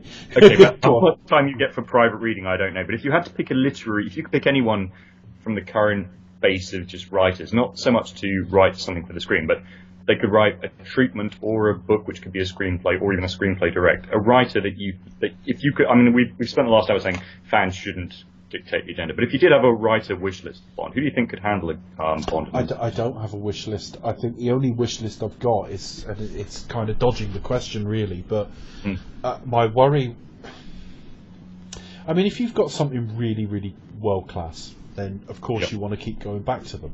I understand that. But the Bond franchise never had that. They had Purvis and Wade, who, in people's estimation, vary from serviceable to poor. Not many people seem to think, well, they're amazing writers. And the scripts that they've done very well on tend to have been things they've worked with other people anyway, or in the case of Casino Royale, they had a book to help them out. And the Bond franchise has gone back to them again and again and again and again. They kept going back to Richard Maybon once upon a time, so I can understand where the whole idea of company loyalty comes from. This is the firm that got like John Glenn to direct 5 in a row. But it just strikes me as odd in an era where Bond remains. I mean, on current box office, it's probably about the fourth. But in terms of endurance, it's the second or third biggest franchise we have. Star Wars is probably bigger. Whether it stays big is another matter. But it does box office numbers Bond could only dream of, generally. At the moment, you have to say Marvel is bigger, and I figure it will probably stay bigger. Yeah, At surely. the moment, and I think this is fleeting, the Fast franchise is bigger. The last 2 or 3 entries of that have sort of been outdoing Bond. So, but I mean, Mission Impossible doesn't do Bond numbers, not quite. So, it's a big franchise, and I don't understand why you keep going back to the same people when the world is your oyster. And Sure. it frustrates me that they just don't understand what they have. But remembering that he's a literary character as much as anything else, I do wish that the Fleming estate, not less than Broccoli's, although I think there should be some more correlation there. I think they're missing a trick there too. I'd love to see a short story anthology, a bit more like Quantum of Solace, that kind of Somerset Maugham style side of Bond. I'd love to see guys like Will Self and Martin Amis have a sort of a revisionist take on Bond. I did meet Will Self and Martin Amis, and I asked them about that for some reason, because I brought up Colonel Sun with Martin Amis because it's Kingsley Amis who wrote Colonel Sun under. I was going to say, you must have brought that up deliberately, yeah. Yes, and he sort of said, well, look, it under the name Robert Markham, B.S. Kingsley. Yeah, and Martin Amis was pretty honest and direct. He said, look, I've had many conversations with a lot of film companies, a lot of film franchises, where potentially I've had ideas, not necessarily for Bond. He didn't name names, but there were others. And he said the difficulty he had as a writer was this, that even with the respect that he does have for the filmmaking process, it is such a different craft from the sheer power that he has as a writer on his own terms to write his own thing. He may have influence from pulp novels, whatever, but if he were choosing to sit down and write a James Bond treatment for a script, not necessarily the whole script, the amount of hoops that you have to jump through, it's a completely different professional discipline, and yet it has to be done that way. So he was perfectly reasonable about it. Will Self was even funnier, because Will Self said, James Bond is irrelevant now. If he were around today, he'd be a UN aid worker. And I said, well, couldn't you write that? Because you've written stuff about, yardies and gangsters. I said, tough toys for tough boys is very Fleming-esque. He goes, yeah, but James, I'm writing that ironically. He said, Ian Fleming's stuff is actually genuinely adhering to the stuff it's talking about. Although he did say, I do think Fleming's a really good writer, and he's underrated as a creative writer. And it's funny, Ian McEwan as well. I saw Chesil Beach. We'll talk about that on a different podcast. Eventually we'll do sort of the politics of relationships. We'll talk about it with Revolutionary Road and stuff. I don't necessarily recommend it, and it's quite a small movie that blink and you'll miss it because it probably won't be in the pictures long. But the atmospheric detail as a movie, even though it's not a spy thriller or something like that, I just kept thinking Quantum of Solace, that story about Philip Masters and the marriage breakup. And Bond, in that story by Fleming, makes it very clear. I'm far more frightened of marriage, commitment, and being trapped in a room with a wife who I have to talk about a relationship with than any terrorist or communist or anything like that. And I just think if they could even get that in one scene of a Bond film, and particularly, ideally in the Craig era, I'd be happy. But like you say, everything's on the table, and we'll just have to see what happens. But anyway, shall we take a quick break there so that we can phase into the proper chat? Absolutely. It follows a quick commercial break. Wee break, coffee, whatever, back in a sec, thanks. So Russia itself, which is, I think, the overriding theme here. Dave, you're a politics graduate. What is it about Russia, just as a country at a general level? We go right back from the Tsar through to communism, etc. Is there something inherently in, I don't know, either the geography or the makeup as a nation, be it in its Soviet incarnation or before or indeed after it, that just makes them, by their very nature, an interesting basis for a threat within a story? I think it crosses continent, which is part of it. I think they're culturally like us, but not like us at all. Mm-hmm. Size, Russia is just impossibly big. I mean, it's 11 time zones. I mean, the United States is, 4? Yeah. So it's enormous from that perspective. And there's also just a huge degree of not letting really people in to know them. I think there's been a huge amount of secrecy around certainly in my lifetime, or the earlier part of my lifetime, around this country. So many people just don't know much about that place at all. Even to visit, I mean, it's possible to visit it now. It's not like North Korea or something, but you need to be effectively invited to go there. So it's a bit of a, compared to a lot of European countries, it's a bit of a mission to get yourself over there. So it's all manner of things, really. It's yeah, I mean, it's a European country that's just unlike any other.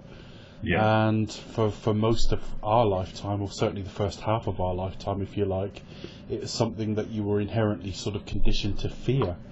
Yeah. And I think that's still got its remnants there, without question. That we're not quite sure what's going on. We're not quite sure what forces. We're not quite sure what it is Russia really wants, if you like. I think that's a large part of when I look at Russia now.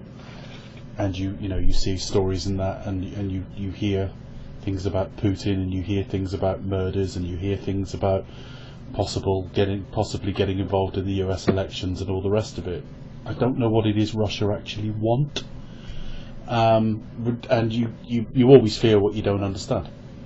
Yeah, because there isn't really an ideological threat in the sense that we're no longer talking Soviets. He's certainly, I mean, he's nationalist, but he's certainly not going to explicitly. I mean, he would have started off as a Soviet by nature of his. He would have started off as a Soviet. He would have started off in the Communist Party by nature of his age. Yeah, well, he was a KGB mastermind, wasn't he? Well, there you go. Yeah, old habits and that. But that's where I think that's where the crossover with the films comes, insofar as Hollywood seems to like, or has liked for a long time, the idea that you can keep the machinery of a Soviet kind of a threat, but at the same time have a nominally free and friendly Russia, which indeed could be targeted as a market for the movie. Because what you don't want to send out is, hey, Russians equals baddies, but you can have baddies in Russia without it being sort of a sort of a nation-to-nation quasi-racist threat. And I'm saying that's just economics and politics, but one of the themes with all of the movies that we're looking at here is that it's post-Cold War generally, and I remember that there was almost a rejoicing that, well, yeah, wall is down, Soviets are out, but we can still have baddies in Russia. Because I've mentioned this to you before in previous podcasts, there was a phase where they were looking for the next big bad. Colombian drug lords hadn't quite cut it. Renegade IRA terrorists hadn't quite cut it. Koreans, Chinese, the British kind of go-to baddie of sort of, let's just hire Alan Rickman or whoever to sneer and, be a bit nasty. Yeah, you can maybe polish that for a couple of movies, but they needed it. So still, there was nothing that could beat, really, either the Nazis or just Russia as a location for villainy. And I think a lot of that is down to the atmospherics, because even if you don't have the Cold War atmospherics, such as, a Soviet theme in the background, snow, an unforgiving landscape, a mystery about it, and also a sense of new opportunity, that you have these new people in Russia that you can collaborate with, but can you trust them, can you not trust them? All this uncharted territory, a sense of exploration almost about it. So, on the one hand, a deeply cynical commercial exercise of let's find a bogeyman, baddie, pantomime villain. But on the other hand, a real sense of optimistic opportunity that I think permeated every franchise. I mean, even Police Academy. We have Police Academy 6, Mission to Moscow. Some attempted franchises. They had one called, Fair Game, where they tried to launch Cindy Crawford as an actress opposite one of the Baldwin brothers, and they even had Stephen Burkoff doing the nasty bit. But it had been around for a bit, this idea of Russian gangsters, and to some extent that had predated the fall of the wall. It was, I think there's one called No Mercy, which has Yaron Krebe, who goes on to be Koskov, of course, in Living Daylights, Richard Gere and Kim Basinger. There are flavours of it, but I think the real peak of the idea of a destabilized Russia, as in like nationalists grab the nukes, or Russian mafia, or some sort of union between those two things, with possible overlaps with other world threats, including the Middle East, etc., becoming a kind of a go-to villainy of choice, kind of around the mid-90s, and we still get it today to some extent. And we'll probably get more of it given the fact that relationships with Russia have now, as you indicated earlier on, kind of taken the turn for the worse. So which one would you like to go to first? You're in command here. Oh, no, I tend to go chronological, so let's start with the earliest. What's the earliest one you've got listed? Did we officially say we'll talk about Star Trek, or did we sort of say we'll unofficially? Yeah, we can do. We got time. Let's start with that then. So we're going to start with the sort of two outliers in that The ones we sort of covered in depth are to come in a while. But yeah, on the logic of the two we did sort of add very late in the day, I guess we start with Star Trek VI, The Undiscovered Country. Now, what I find interesting about this film was it was released in '91, into time with the 25th anniversary of Star Trek. So when you think of the development time around films and so on, that means it will have been sort of scripting through 89 and 90. And that's an extremely responsive time frame to the themes, because the Berlin Wall came down late 89, Germany reunified late 90. I mean, there was an attempted Russian coup in 91 with Gennady Yanayev, as I recall. So to actually be able to sort of respond to the themes, which is something Star Trek's really good at anyway, was kind of interesting. The whole premise behind this film and the way it was pitched is what if the wall came down in space? Yeah. So we're getting tentative attempts at sort of peace talks between the Federation and the Klingon Empire. And I've always loved this film for the complete humanity it shows. And by humanity, I don't necessarily mean that as a positive. I mean all of our flaws and all of our traits. That Starfleet is frequently in the Star Trek films shown as rather perfect. If it isn't, it's normally a rogue admiral or something who has nefarious aims. But generally speaking, the crew are the best of the best of the best. You know, we see the Enterprise, it's the flagship, it's got the best crew, it's got the best example of each role that you can find anywhere. And of course, at this point, I think this is another theme James is kind of fond of, it allows the characters to age, but it also allows the characters to get a little bit out of touch. Because you've got them having peace talks, and none of the Enterprise crew are really that up for it, because they're close to retirement, they're old, let us just have our prejudices. And consequently, they have the Klingons over for like a dinner, and they frankly embarrass themselves at that. They behave really childishly. They're all taking little pot shots at each other, and it's because you've got a crew who are effectively too old. And also, I think we see this time and time again as well, there are forces within the Klingon side there are always forces who benefit from the status quo, if the status quo war or whatever. And so it's in the interest of several people that these peace talks never really sort of get going. Yeah. Yeah, sort of the military-industrial complex kind of equivalent. Because it is interesting that, spoiler alert, but there will be spoilers for all of these films. If you don't know that by now, then you shouldn't be listening, but there you have it. There's someone in the Federation who's cooperating with renegade elements of the Federation and renegade elements of the Klingons together to try and prolong the crisis of a lack of cooperation between the two. But it's pretty surgical, we're talking assassinations and stuff. I think this is one of the things that this film does very well, that perhaps the Abrams Into Darkness doesn't do so well, because one could argue they're very similar aims and themes as far as you're using the science fiction to talk about kind of the politics of the present. But at the same time, there's a certain dignity and class and refinement that they did within Star Trek VI, insofar as they do joke about, well, we've saved civilization once again, as we know, but the stakes are actually quite small. It's a kind of a murder mystery on a ship, which is the weakest part of the film, actually, because you've got the crew you've known for like decades, and then some other person. Which one did it? It's not the greatest murder mystery of all time by any stretch of the imagination. But what I liked about it was it was the original crew Star Trek films just slowly stripped away the vanity of its leading cast, particularly its leading man in William Shatner over time. You go back and watch the motion picture, Shatner still thinks he's playing that dashing guy from the 60s, and he took some convincing by Nicholas Meyer, who directed Star Trek 2 but also directed this, to actually embrace the aging of the character. That it's not an action role. You know, there is actually nothing wrong with having a bunch of like 60-year-olds on the bridge of a starship. Nothing at all. It doesn't. Box office it might do, but in terms of like the verisimilitude of that as a situation, why would you not have?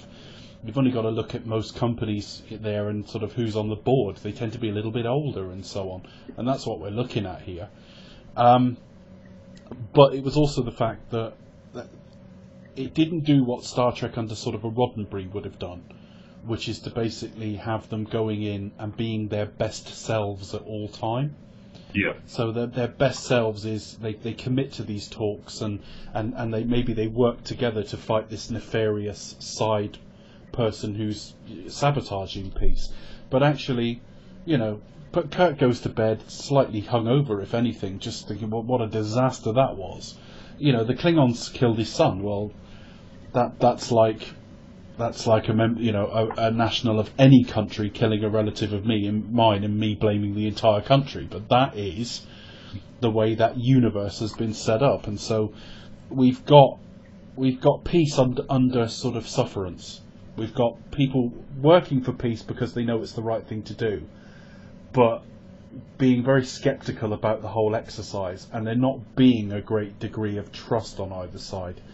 And I think that's one of the things that, over the years now, particularly as the world has got once more open and more closed, now we can see through things like WikiLeaks a lot of the things that go on. I've worked in companies where I know a certain foreign power has actually tried to like breach our systems and stuff. That's quite common, and I'm sure where they're trying to breach other nations. And you get behind the soundbite with this film, which is quite interesting for genre cinema, because the soundbite is always that little press release at the end of talks that we're delighted to be working together. We've got a period of time to go, but we have high hopes for a bright new future. Well, here they're doing it because they don't really have any choice, and they don't really want to, and they don't trust each other anyway. But what's also interesting is that the aforementioned dinner, the Klingons behave with a great deal more class than the Federation, and that's unusual. Yeah. For Star Trek generally. I like the fact you touched on the aging idea, because obviously Shatner's an interesting character insofar as, by his own admission, he's quite, there is an element of vanity to him. He once denies that and embraces it. He's played to it and he's played against it. I mean, where he plays Danny Crane? Donnie Crane in the which I've never seen, but I'm aware of the show you're on about. You're on about Boston Legal. Yeah, well, it plays up to all of the kind of an exaggeration of any worst thing that he's ever been sort of cited as being like. It's obviously not him, and it's not like him directly, but sort of, a caricature of any antisocial or kind of hedonistic side that he may have wanted to play a bit more on with an older Kirk, but rightly kind of played back. The one thing I would say is that they do manage to embrace the aging and acknowledge it, but not make it too much of a thing, because obviously it is still an adventure film, and they manage to harness that and have, Kirk and McCoy are given things to do, and they could theoretically die on that prison planet. You do feel it. You do feel the tension. They don't get them leaping off buildings or something stupid or necessarily... It's only right at the end where you have, like, Scotty running upstairs when he's not in the shape to do it. And you've got Shatner sort of diving in to sort of knock over the Chancellor or whatever he is at the last minute to evolve a bullet. And it looks for all the world like he's trampolined in. We made big fun of that when we reviewed it on the podcast. Yes, I remember, yeah. But the film's terrific. And this is why I mean, the thing is, we're a few decades on again now, and people's talent and creativity doesn't freeze in amber, so I'm not sure what he's capable of now. But when I hear things like Nicholas Meyer may be involved with like a future Star Trek project, I'm very much, let's see it. Let's bring it on, because he really does. He manages to go at genre cinema and yet treat the characters as real people. Yeah. And that's he's not a fan, easy to but do. he's a non-fan at the same time, if you like. He's not trying to be stupid and put his own stamp on it completely, but he understands that it cannot simply be a recreation. It must be an advancement without a complete reinvention. Star Trek II, which is one of the best sort of... It's one of the best adventure films of all time. Yeah, but there's a lot of thinking on aging and relevance and stuff in that film without being remotely depressing in that That's either. right. That's right. Terrific. Yeah. But that's because there's sufficient stuff going on in it. You see, one of the mistakes I think that Hollywood makes today is that they think that, we can do an entire movie about aging or about brooding about that. Well, you can, but you can't do that, and indeed you shouldn't do that within the confines of an action-adventure. The simple reason that action-adventure is about propelling you out of, rather than into, the kind of philosophical, morbid thoughts that can define and deform everyday life. That's not to say you can't touch on them, but if you're touching on them, it's got to be in a big landscape. And Star Trek II does that in an exemplary fashion. There are some very dark things that happen there. But it's also a really difficult balancing act, because again, if this had been a Roddenberry product, and I'm guessing because we don't know for certain, we can only use what he did produce as a guide to what this might have been. The Russians would have been painted as exactly the same as us, or the Klingons obviously in this case, but very much an analogue for the Russians, and it would have been all about tackling our own prejudices and in fact we probably wouldn't have had any prejudices. It would have just proceeded with both sides working honestly and diligently towards peace, with perhaps one rogue element somewhere, which is obviously the Savick analogue in Kim Cattrall. Now, what they've done in this film is neither one nor the other. They've maintained the sort of slightly animalistic qualities of the Klingons in terms of their sort of table manners and stuff like that, which it's only disgusting to us because it's different. It's only animalistic to us because our table manners and frame of reference for it are completely different. And actually, who's the main character? Who's the main character on the Klingon side? Not Chang, the guy who was actually killed at the end. It's Chancellor Corcoran, isn't it? Yeah, it's not Christopher Plummer. Who plays him? Oh, bollocks. Hang on a minute, I need to look that up. But he just plays him with such heart. It's absolutely lovely. Yeah. Um, Not Christopher Plummer, but the other guy. It's not Christopher Plummer, but I'm just going to look him up now. David Warner. Warner was in an awful lot of Star Trek, actually. But he was in one of the very best episodes of The Next Generation, an episode called Chain of Command. That's worth seeing. Double episode. Speaking of Next Generation, I mean, 6 is the handover. This is why Generations is, I think, rightly. I mean, I loved Generations when I watched it in the pictures. I remember watching it with my dad, and I enjoyed the bit with the Data, getting the emotion chip and swearing and stuff. But I realised in retrospect, that is a film which is designed to telegraph a little bit too obviously a handover that had already been made and didn't need to be made.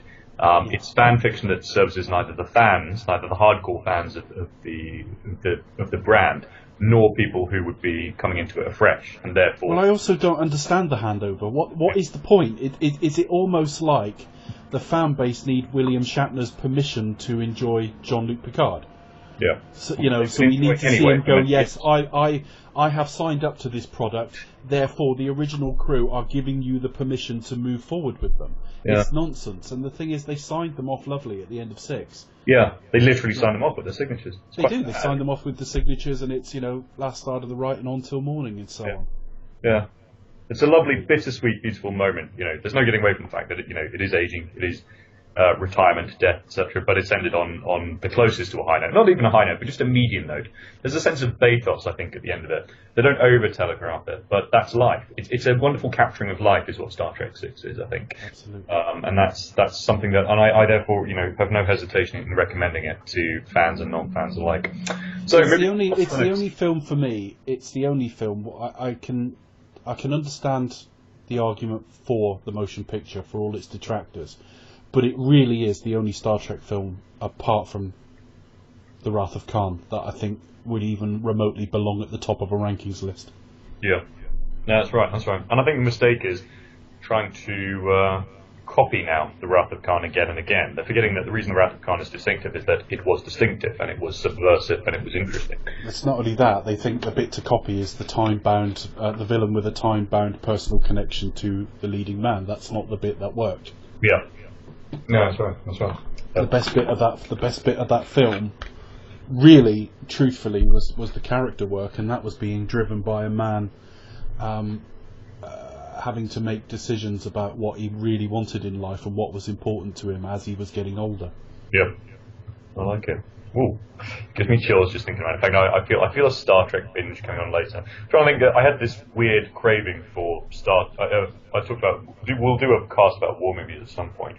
It's about 6 years since I did a summer school, and I was feeling really worried and anxious about starting to teach a summer school because I was thinking, gosh. Why am I ending up teaching a summer school when I'm, a 30-something-year-old teacher with a career, etc., building? And I realised, well, it's because it's the summer holidays, James. You need to do a second gig or whatever it was. But I literally couldn't get into the mindset for it the couple of nights before it. And for some reason, I selected what I thought would be a bunch of Cold War and war movies to get me into the frame of mind to write. I'm going to have to knuckle down for 2 to 3 weeks of hard, solid work. So I thought Star Trek VI, I thought Prison Planet, Bridge on the River Kwai. And I thought, what was the other one? Great Escape. And it did work, because I had possibly the most happy summer of my entire life. So thank you, Star Trek VI, because you will always have a place in my heart. And I remember seeing it also, I think, on a weekend XVII or something from school years ago. It's also a film that, it's a film that shows you that it's not about saying they're just like us. Yeah. And it's not about saying any of those things. This film embraces that they're very different. There are rogue elements within their number that don't want this. There is a lack of trust. It will be fragile for a long period of time. It will take work. And if they have a nobility, their nobility will express itself very differently to ours. So you've got David Warner as a very gentlemanly Klingon, but they were sat at the table not long before stuffing food into their faces with their hands. Well, they're a different race. They're a different species. They've got a different frame of reference. And it's fascinating. It doesn't try to rehabilitate Russians under the guise of Klingons, nor does it seek to demonize either. It just says they're different and this will take work. So racism is there, but it's not there, which is another good thing about it, in that it doesn't really. I think the problem, I don't want to be too mean about. I hate the word mean, but I don't want to be mean, for want of a better term, about today's cinema. But one gets the feeling that today's cinema, the way it would be constructed, and there's an element of this probably in the current writers' room mentality, which, to be fair, I think Paramount are trying to get away from with whatever plans they have for the next 2 movies, because they sound quite ambitious and interesting. Dare I speak too soon? But there's been a tendency to sort of say, right, let's look at these previous Trek films and take what we regard to be the best bits of them, which is a fine thing to do, but it's like they're taking the wrong bits. Yeah, they have. They keep copying bits of The Wrath of Khan that do work. Yeah. But they aren't the bits that make it a special film. Yeah, and they haven't been earned yet. I mean, they will be. If Chris Pine sticks with the part, assuming he will for many years to come, I hope, maybe they can recapture that essence without the same plot. That's if they don't reboot yet again. You've got to do content more than every 4 years for that, though. Yeah, what's the second problem? You've got to build a relationship between audience and characters, and of course, the original series was able to do that. Yeah. Well, it's like I came back from, without going off on about this film because I'm going to review it separately, but I came back from Jurassic World the other night, Jurassic World: Fallen Kingdom the other night, and the thing is that film is sold on a lie, basically, because one of its selling points is, oh look, they've got Jeff Goldblum back. So you assume, erroneously, that what you're going to get is a movie in which Chris Pratt, who's got great comic timing, is going to interact at least at some point, if not throughout the whole film, with Jeff Goldblum. Goldblum's in it for 5 minutes, if that. Spoiler alert.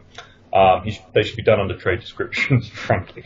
But that's not to say that that's wrong, because when you think about it, well, actually, what would be achieved by bringing back the old people unless they have stuff to do? And it's the same problem that you have with Star Wars, and to some extent it's the same problem that they will have if they choose to go down a particular route for Indiana Jones or further Star Wars, and indeed with Bond, with how you reinvent Bond. With every franchise, what is the essence of it? And I think Star Trek just struck gold in the sense that by sticking with that particular cast, but from day one acknowledging that they had to do something different with them, acknowledging the aging process, but somehow honouring the essence of the character and how that character would age without completely reinventing them or what they did. It's lightning in a bottle. So I can be very judgmental about Hollywood today and the fact they can't do that, or I can kind of say, actually, at that particular time, they just got very lucky and they had particular craftspeople who understood the essence and the tweaks of character and plot. At the same time, you can't have film after film of, look, they're getting older. No. It's something you can really only do and acknowledge and make something of. I say once, they sort of did it in The Wrath of Khan as well, I suppose. Yeah. But you can't keep going back to that well. So this film kind of had to be their last go-round. It did. And 3, 4, and 5, they're basically in kind of the same mode. They don't. But it's not harmed by the fact that they're older crew at this stage. If anything, it's deeply helped by it. Anyway, speaking of the passage of time, we must move on. Next movie, Dave. Next movie you've actually got. I just want to this will date the episode to when we recorded it. Literally while I've been on air for this show, I've seen an announcement that Eunice Gayson has passed away. Eunice Gayson played Sylvia Trench in the first 2 James Bond films. She was meant to be, just a quick word on her because it's a Bond film we're covering next. Yep. Eunice Gayson played Sylvia Trench. Sylvia Trench, if you watch Dr. No, one of the most famous introductions in cinema history is Sean Connery. He sat at a gambling table playing baccarat, and she says, "I admire your luck." I admire your courage, Miss Trench. Sylvia Trench. I admire your luck, Mr. Bond, James Bond. And that's Sylvia Trench. And then later in the film, or later in the same act of the film, she is like putting in his bedroom. And then she's at the start of From Russia with Love. The whole idea was going to be that she was going to be this recurring Bond girl in the first sort of 5 films. She was going to be the one that he kept being called away from, and then she was going to be the lead Bond girl somewhere around the 6th film, which is kind of interesting because the 6th film ended up being on Her Majesty's Secret Service. It wouldn't have worked in that basis.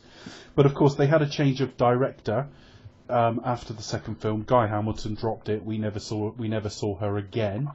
It could easily have been the other way around because Lois Maxwell was offered a choice of Moneypenny or Sylvia Trench, and she chose the Moneypenny role. So theoretically, it could have been the other way around, and we could have been mourning the loss of the first Moneypenny today. But I just wanted to note that, Eunice Gayson has passed away. Yeah, well, God rest her soul.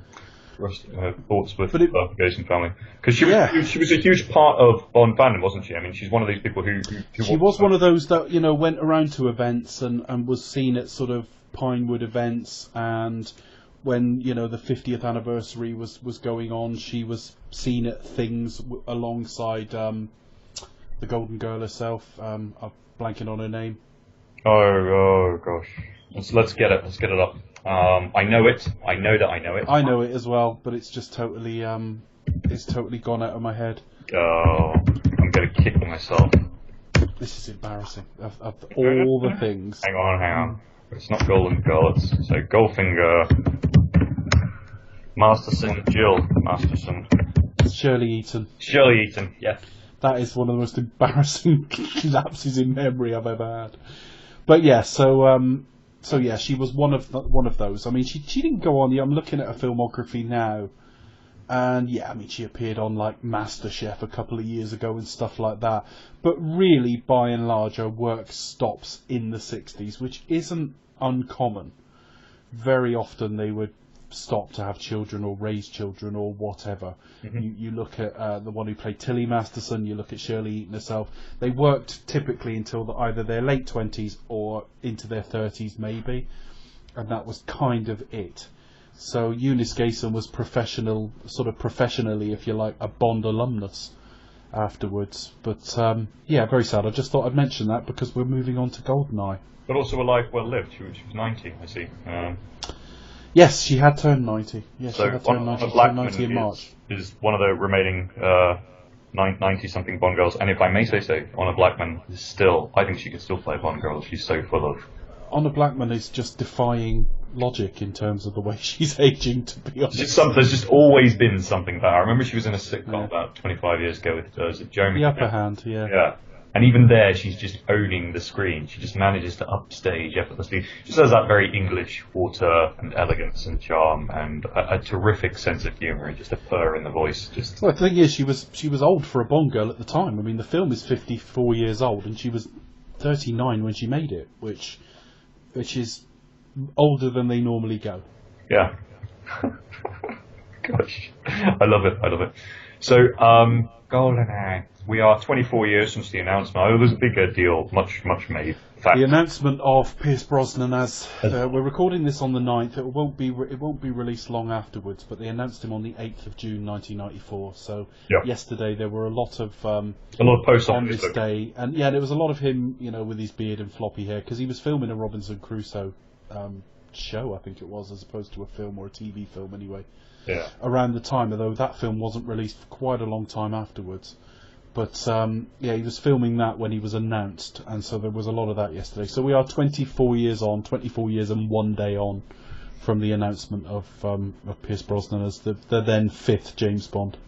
And it wasn't, we've talked about this before, it wasn't that surprising, but there had nevertheless been a couple of weeks of speculation. I was convinced because everyone seemed to be thinking that he was at least in the round there. Was it going to be Hugh? Because obviously Four Weddings and a Funeral was doing big business. That's why I went to see Four Weddings that weekend. There was talk of Liam Neeson, and some people say he was off with it. There was talk in tandem with that, his Schindler's List fellow buddy, Ralph Fiennes, who apparently did meet, had a very kind of tentative meeting with the Broccoli's, although I think it would have been a bit... His casting would have been very dull. They always do their due diligence. They do. Even if it was always going to be Pierce Brosnan, none of these stories would surprise me that they did meet with other people, obviously. But the rumour that's perhaps most interesting in the context of the film itself is, did they actively think about Sean Bean as Bond?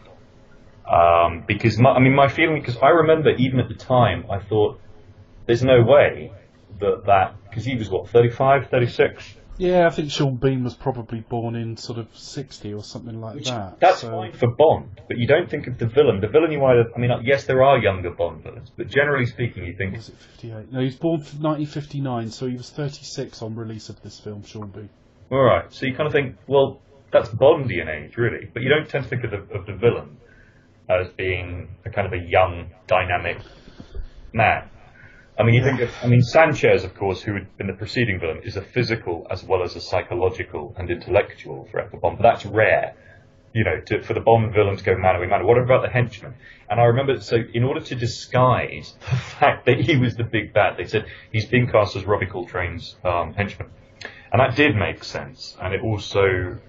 I know that they didn't copy the Jack Ryan series, but at the time the espionage series that was in vogue, if you like, the closest Bond was they had Harrison Ford was playing Jack Ryan. Well, certainly at the time of announcement, at the time this was announced, we're in the same sort of summer as Clear and Present Danger was announced. And Patriot Games had been 2 years earlier, and Sean Bean had played a similar type of thing, and I was thinking, I get it, I get what they're going for. They're going for a similar dynamic to that, which would have made a lot of sense, considering that Bond, whilst being its own thing, tends to reference stuff from elsewhere. So the thing that you like least about this is, I would have to agree with you, is it's not that Sean Bean is in it, because I think Sean Bean can be very effective when he's playing a physical threat. Yes. But they're casting him... the fight at the end is amazing, because they allow... The fight's good. Yeah. The fight is really good. They let Sean Bean do what Sean Bean should do as a bad guy, which is beat the shit out of someone, even now. It's an open secret that Sean Bean's hobby, for want of a better term, in real life, he goes down his local and maybe has a few pints and, maybe picks a fight or whatever, gets barred. He was in a fight. I hope I'm not slandering Bean here, but I don't think he'd mind, because this is open secret stuff. Like, you get it it's in the newspapers. It must be true. Apparently, he was in a fight recently. It's harmless stuff. Like, he's not nasty, he's not aggressive, but he was. You've got to be fairly aggressive if you're fighting, James. He dislodged his own tooth deliberately, then put it back in. So he's an interesting character, and I think at a physical level. And I think really, if you're going to use him as a bad guy, I don't think you want to use him as the James Mason. The problem is, I'm not suggesting. The thing is, if you look at the things I might cover Sean Bean doing, I do largely film podcasts. Now, I'd never rule out doing sort of TV episodes with people or whatever, but at the moment, if you look at my slate, it's going to be a franchise, and it's going to be something filmic. Yeah. So you're really looking at me talking about Sean Bean either in this or really Patriot Games. Well, in Patriot Games, his accent's awful, and in this, I really, really don't like him. So on the spread of what you'd hear me talk about Sean Bean in, you'd think I think he was dreadful, and I don't. Nearly everything Sean Bean's been in, particularly when he does his normal voice, I think he's perfectly effective, and I was really quite... he's always killed in stuff, it's a running joke and a meme, but when he was killed off in Game of Thrones, I was really like, oh, Christ. because he was good. He was good in it. The problem with this well, is last year there was a Jimmy McGovern thing about a Catholic priest. I can't remember what it was called. It's the third time I've had to Google something. That's all right. Carry on. We're just having bad days with our memories. I've only got one good eye as well, folks. Sorry, but yeah, I'm forcing Dave into manual labour. You're not forcing me into it, but it's one of those where I've got a couple of hours in me, and that's probably it. It's all broken. It was on last year. I don't know if there will be Series 2, but I'm Series looking 1. at it now. Father Michael Kerrigan, made by Jimmy McGovern. Jimmy McGovern, best known for Cracker. Yeah, it was an outstanding piece of work. And the thing is, Sean Bean is very good at kind of real life, gritty, I hate the word gritty because overused, but hardcore sort of social conscience hitting drama. And the thing is, I don't think he's particularly good at some of the genres that he's inserted into as sort of British baddie of the week. And I don't know where Hollywood got this from, that he could do kind of the softly James Mason sort of villainy, because that's not him. He's either I've just thought of James Mason. Yeah. In GoldenEye. That's what he's trying to do. Through me. That's what he's trying to do. Well, him coming out on that, where he announces himself to Bond, on that sort of graveyard, if you like, just after the whole, just before the helicopter thing. And that should be James Mason, shouldn't it? Kind of north. Yeah, no, I can see it now. I'd never really thought about it before because no one's mentioned James Mason in the context. The problem with this film in terms of Sean Bean is they've cast him as someone physically able, physically at his peak in agent terms. I mean, maybe you're at your peak in your 20s, but they're not going to cast like espionage people that age, generally speaking. So, at your peak, effectively, your mid to late 30s. Physically distinctive from Bond. I mean, it would be very difficult to go and cast like, I don't know, a Rupert Graves or something like that, same colouring, similar build to Brosnan, You've got to go and cast someone who looks a bit different, so they've gone with someone a more straw hair coloured, a bit rougher in look. But then, in character, they haven't really thought about the characterisation. I mean, there's a few problems I've got. Firstly, that posh voice doesn't suit him. No. And also, he's pulling like that sort of smug face most of the time, even when he's still supposed to be a British agent.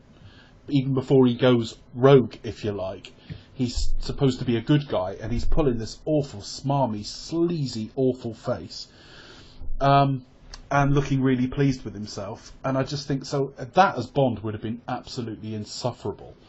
So, would he have played Bond different? I don't know, possibly. The wisest thing you can ever say to Sean Bean is a bit like Sean Connery, just do your normal accent. Yeah. Because then he can concentrate on the performance. But he put on this posh voice which he wasn't suited for. You don't cast Sean Bean and then say, we want you to out-posh Pierce Brosnan.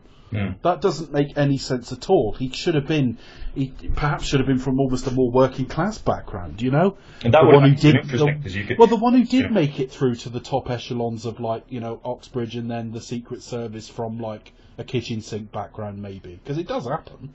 And then that's the basis of why they turn him. The commies come to him and sort of say, look, you hate these guys, don't you? They've patronised you your whole life. You've infiltrated them. They've taken down. Waved their class privilege all over you all the time. You went to Oxbridge and never felt like you belonged because it was all sort of posh public school boys. Yeah. I'm not saying it is. I'm saying that's how the film would play it.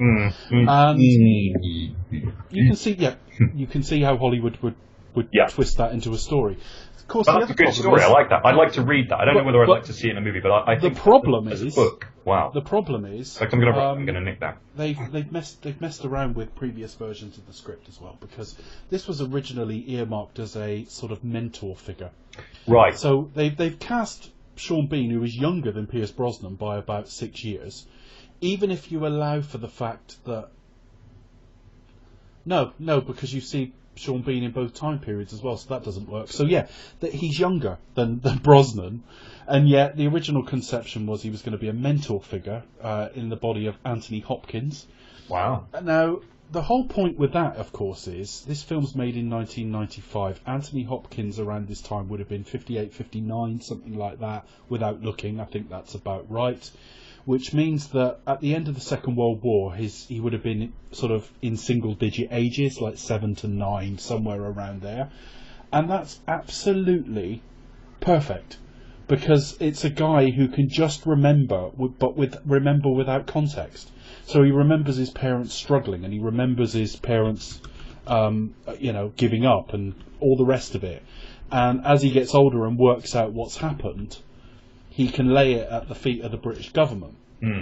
Because they even say in the film, we figured you'd be young enough to have forgotten, or something like that. Yeah, Anthony Hopkins would have been 57 just on time of release of this film. And I just think, well, that's the route you go. So you've got a guy who can remember, but remember without context, and mistakenly, to some degree, blames the Brits that raised him. What you've then got is, what you've got at the moment is, it's a plot hole, but it's a plot hole you can almost explain almost by omission. Because you can say, well, his parents never got over it, but how long after the war did they not get over it? Perhaps he was born in 1959 or 1960 or something.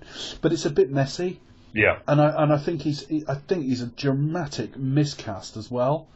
I really do. I don't think he's very good in the role, and that's someone who thinks Sean Bean's good, except, like I said earlier, the two things you'll ever hear me review of his, I don't think he's very good in. And, it would have been better with an older figure in this. It would have been better with a Hopkins type. Yep. Well, I think, generically they wanted Hopkins anyway, and they wanted him before GoldenEye was actively in development. I mean, the rumours that were circulating, the rumours go back during the post-License to Kill hiatus. Every Empire magazine or Movies magazine or whatever had, like, Cubby Broccoli is actually trying to get Anthony Hopkins to play Blofeld with Mel Gibson as James Bond, and they're thinking about teaming up with Joel Silver and Warner Bros. However, much of that was just speculative nonsense. There was quite a funny article in Empire where they said, yeah, we're going to try and actively make Bond a bit sooner, even though it's been announced. And they call up James Caan and they say, look, we're thinking about making Bond gay in the new one. Are we wondering how you'd feel about playing James Bond's boyfriend? James Caan. Yeah, James Caan just goes, I think you've got the wrong man.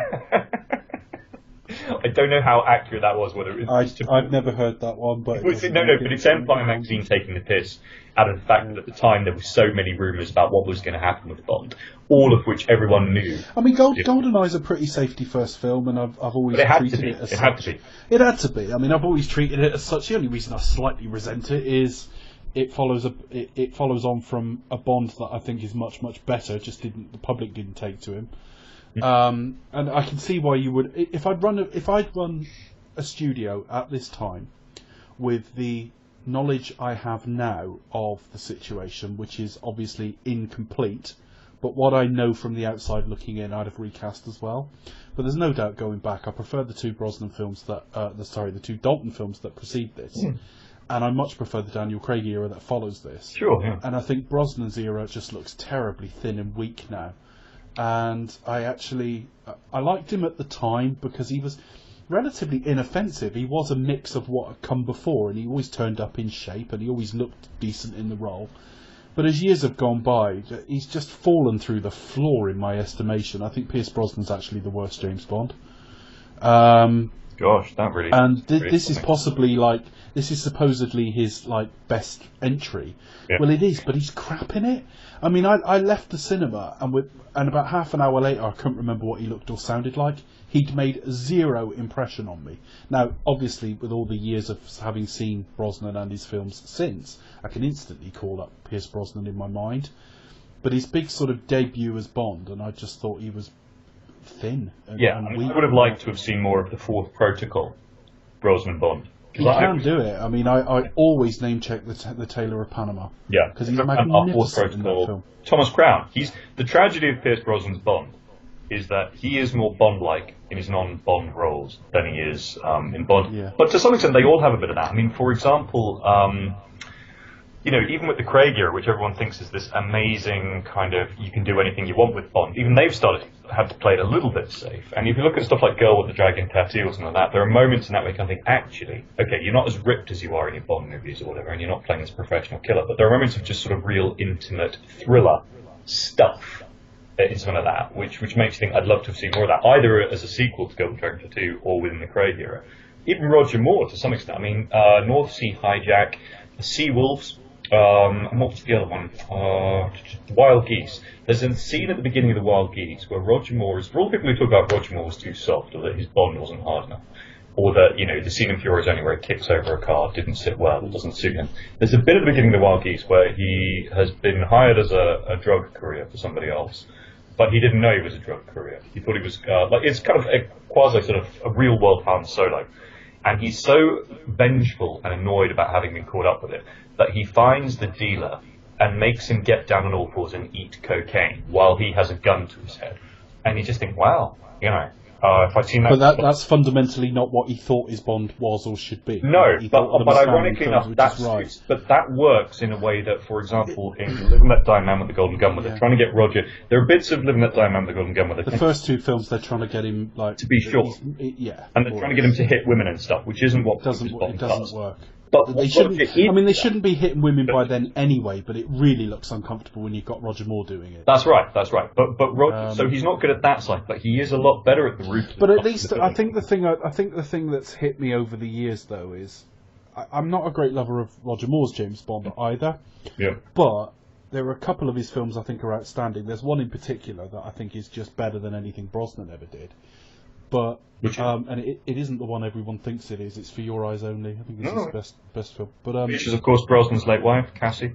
Yeah, Brosnan was on the set of that film. That's where they spotted him, wasn't it? Yeah, absolutely. Oh. But Pierce Brosnan didn't have a take on the character. Roger Moore most certainly did. Yeah. You know, if all you'd ever seen is Sean Connery and George Lazenby. And someone said to you, how do you reckon the next guy's going to play it? You would never in a million years have guessed Roger Moore's take. No. Whereas after Dalton, particularly when he wasn't that popular, you just think, well, you're going to get some safety first greatest package hits now, and that's exactly what Pierce Brosnan is. They're enjoyable enough, but the films are quite weak, and his supposed strongest hour, GoldenEye, isn't really that good. It's shiny, you know, and we remember it when it was new, and it speaks to when we were in our teens, or I was still in my teens, just. And actually, they're all aging like vinegar, his films, which is really sad, and you can tell. But what is interesting about the film, though, is it is still, for having said that, it's the most important film in the series after the first couple. Because if GoldenEye had flopped, Bond would have disappeared for God knows how long. Well, forever, basically. Well, we say forever. We live in an era of reboots, so it's not. That's not to say someone wouldn't have come along sometime in the last 10 years and said, let's have another go at bringing back this James Bond character. Yeah, probably. But plenty of his contemporaries, like Matt Helm and Harry Palmer and all that, they don't make those films anymore. It's interesting though, because they tried to bring back Harry Palmer around the same time. They did. It didn't work. Was it? I forget which one. Bullets to Beijing or something like that. Yeah, Moscow. They did, but obviously it was the same guy looking just a bit too old for it by then as well. They didn't embrace the obviously recasting thing Eon do.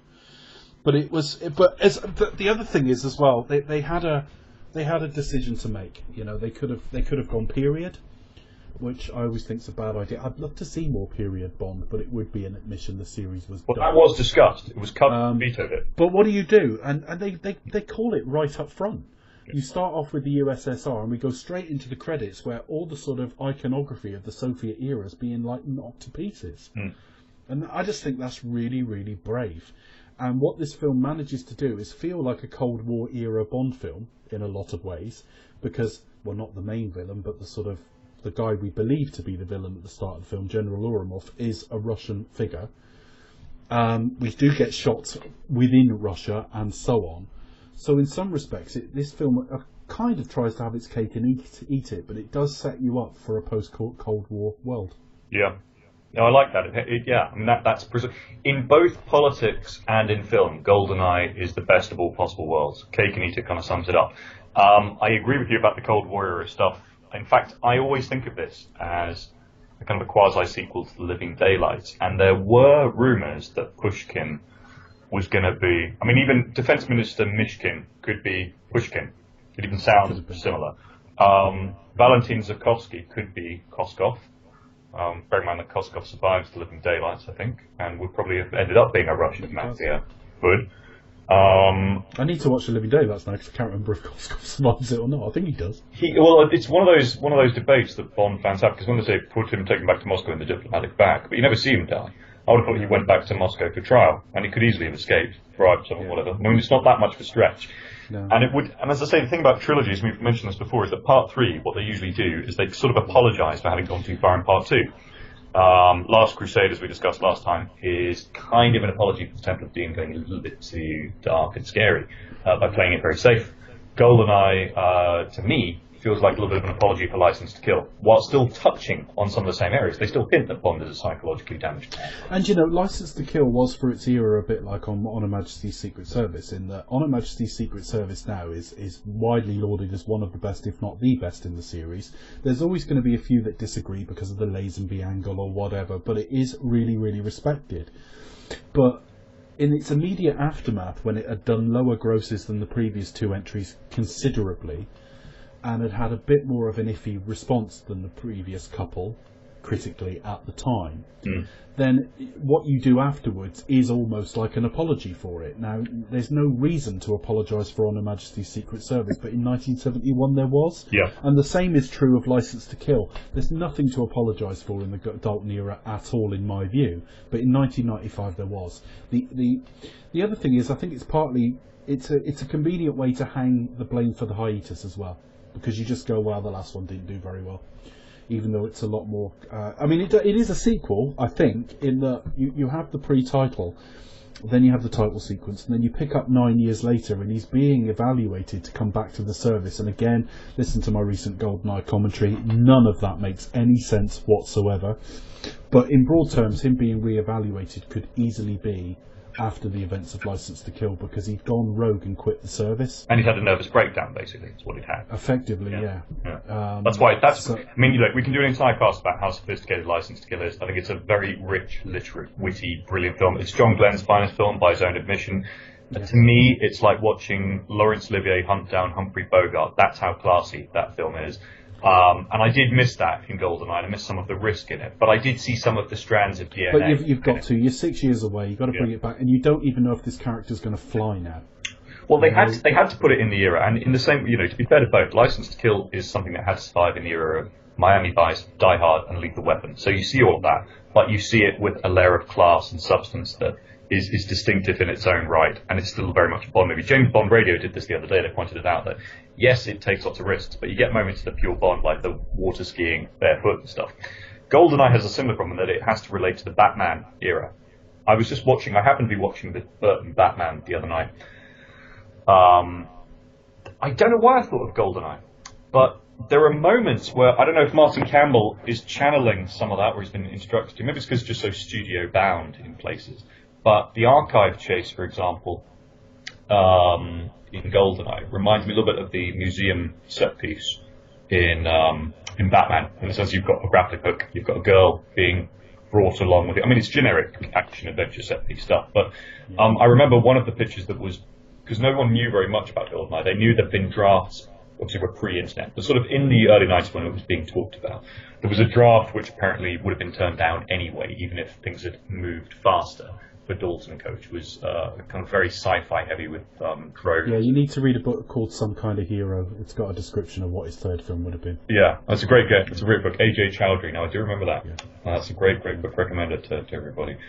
But there was one that featured a lot of high comedy mixed with some of the crime and other themes from the Dalton era, and it just didn't sit well. It wouldn't have worked, I don't think, as a movie. But some of the set pieces in that sounded really good and have been recycled, I think, in subsequent eras, including things like World Is Not Enough and right into the Craig era, in fact. But there was at one point another draft that was going around which was called It's a Cross Between Batman and Goldfinger. And when I look at what GoldenEye is in its DNA, that is exactly more or less what that film is. It's trying to play to the Batman crowd in the same way as License to Kill and so on had to play to the Miami Vice and Lethal Weapon Die Hard crowd. But it is rooted in a Bond universe, but playing to that sort of very much the set pieces and style of 90s era action. I think Martin Campbell does a good job. I don't think he's necessarily... It's not Casino Royale level brilliance. This is not him at his peak. And to be fair, I think it does owe quite a bit to John Glenn. And I remember even saying this to John Glenn when I met him. I had dinner with him, and I said, look, I don't see anything that much more remarkable about GoldenEye in its execution than anything that you did. Thank you. It's not, but you had to make changes after 6 years, and it's not. Even if License to Kill had been universally lauded at the time, I mean, I suppose the easiest one to bring back is the director, but Maurice Binder died in the interim. They needed a change. They needed it to look different. Yeah, which it does. And it does. Yeah. Right down to like M's office. Either. And Daniel Kleinman's probably one of the best things the series ever did, getting him involved to do the title sequences. Anytime you see a title sequence after GoldenEye, with the exception of Quantum of Solace, it's designed and executed by a guy called Danny Kleinman. Yeah. Before that, they're all Maurice Binder. And Maurice Binder set a template that's still sort of being followed, so I don't want to do the guy down. Yeah. But they were starting to look very tired by the end. But even John Glenn admits that and it was taking an increasing amount of time to get Maurice to just do the work on time. Like he'd say, it's all going to be fine. And John Glenn's point was, look, I'm the director, and I can't, even if you've done 15 movies before and everybody trusts you, I myself cannot work. His name's over the door. Yeah. You know, I can't work according to, it might be done, or don't worry, I've got a plan for it. It's just not how things go. All of the Kleinman ones have got themes. Yeah. Just they're like little mini sort of things of their own. They're not all amazing. Yeah. But the majority are very good, and a handful of them are absolutely beyond rather genius. A couple of them. And GoldenEye looks a bit 90s music video now, but that's literally just its age. That's all. It's a terrific title sequence, and you needed somebody in the lead unencumbered by sort of history. And the thing is, Dalton Trouble in visual style was tagged because of John Glenn to that era, the Roger Moore era. Yeah. His films looked like Roger Moore films. I'm not saying they were, but they were shot on similar film stock. They had title sequences that looked like the same sort of thing. Yeah. They had the same music. I mean, this does give Bond a shot in the arm. I just don't. I say they had the same music. Obviously, Michael Kamen did License to Kill, so that's not exactly accurate. But certainly, The Living Daylights looks like all the same people made it. You just put a different guy in the lead. And the thing is, people have a go at the score for GoldenEye, which rightly so, because it's dreadful. I mean, Eric Serra is yet again another 90s staple. So he's quite a daring move. And the problem I don't think it's a daring move at all. I think it's all the conversations we've been having over the last few weeks about Eon and their limitations are actually writ large in this film, because they're fundamentally so safety first to the point of almost self-sabotage. Well, they did ask John Barry back. He said no. No, that's true. But then they've gone. Leon came out the previous year, so it's like, I just think they tend to jump on bandwagons by and large, and they certainly have here. I don't know if it was a sore spot or whatever it was, whether it was about money or tax or something, or his own health. I suspect he might well have been sick of doing Bond by this point. And he'd done 11 scores or something. But he'd done The Specialist the year before, and that's a fairly serviceable score, and he continued to do I think he does Robert Redford, The Horse Whisperer, although that score... I would be interested to see how this film would play with either a Barry score, which is obviously preferable, or an Arnold score as a sort of Barry analogue, just to see if it...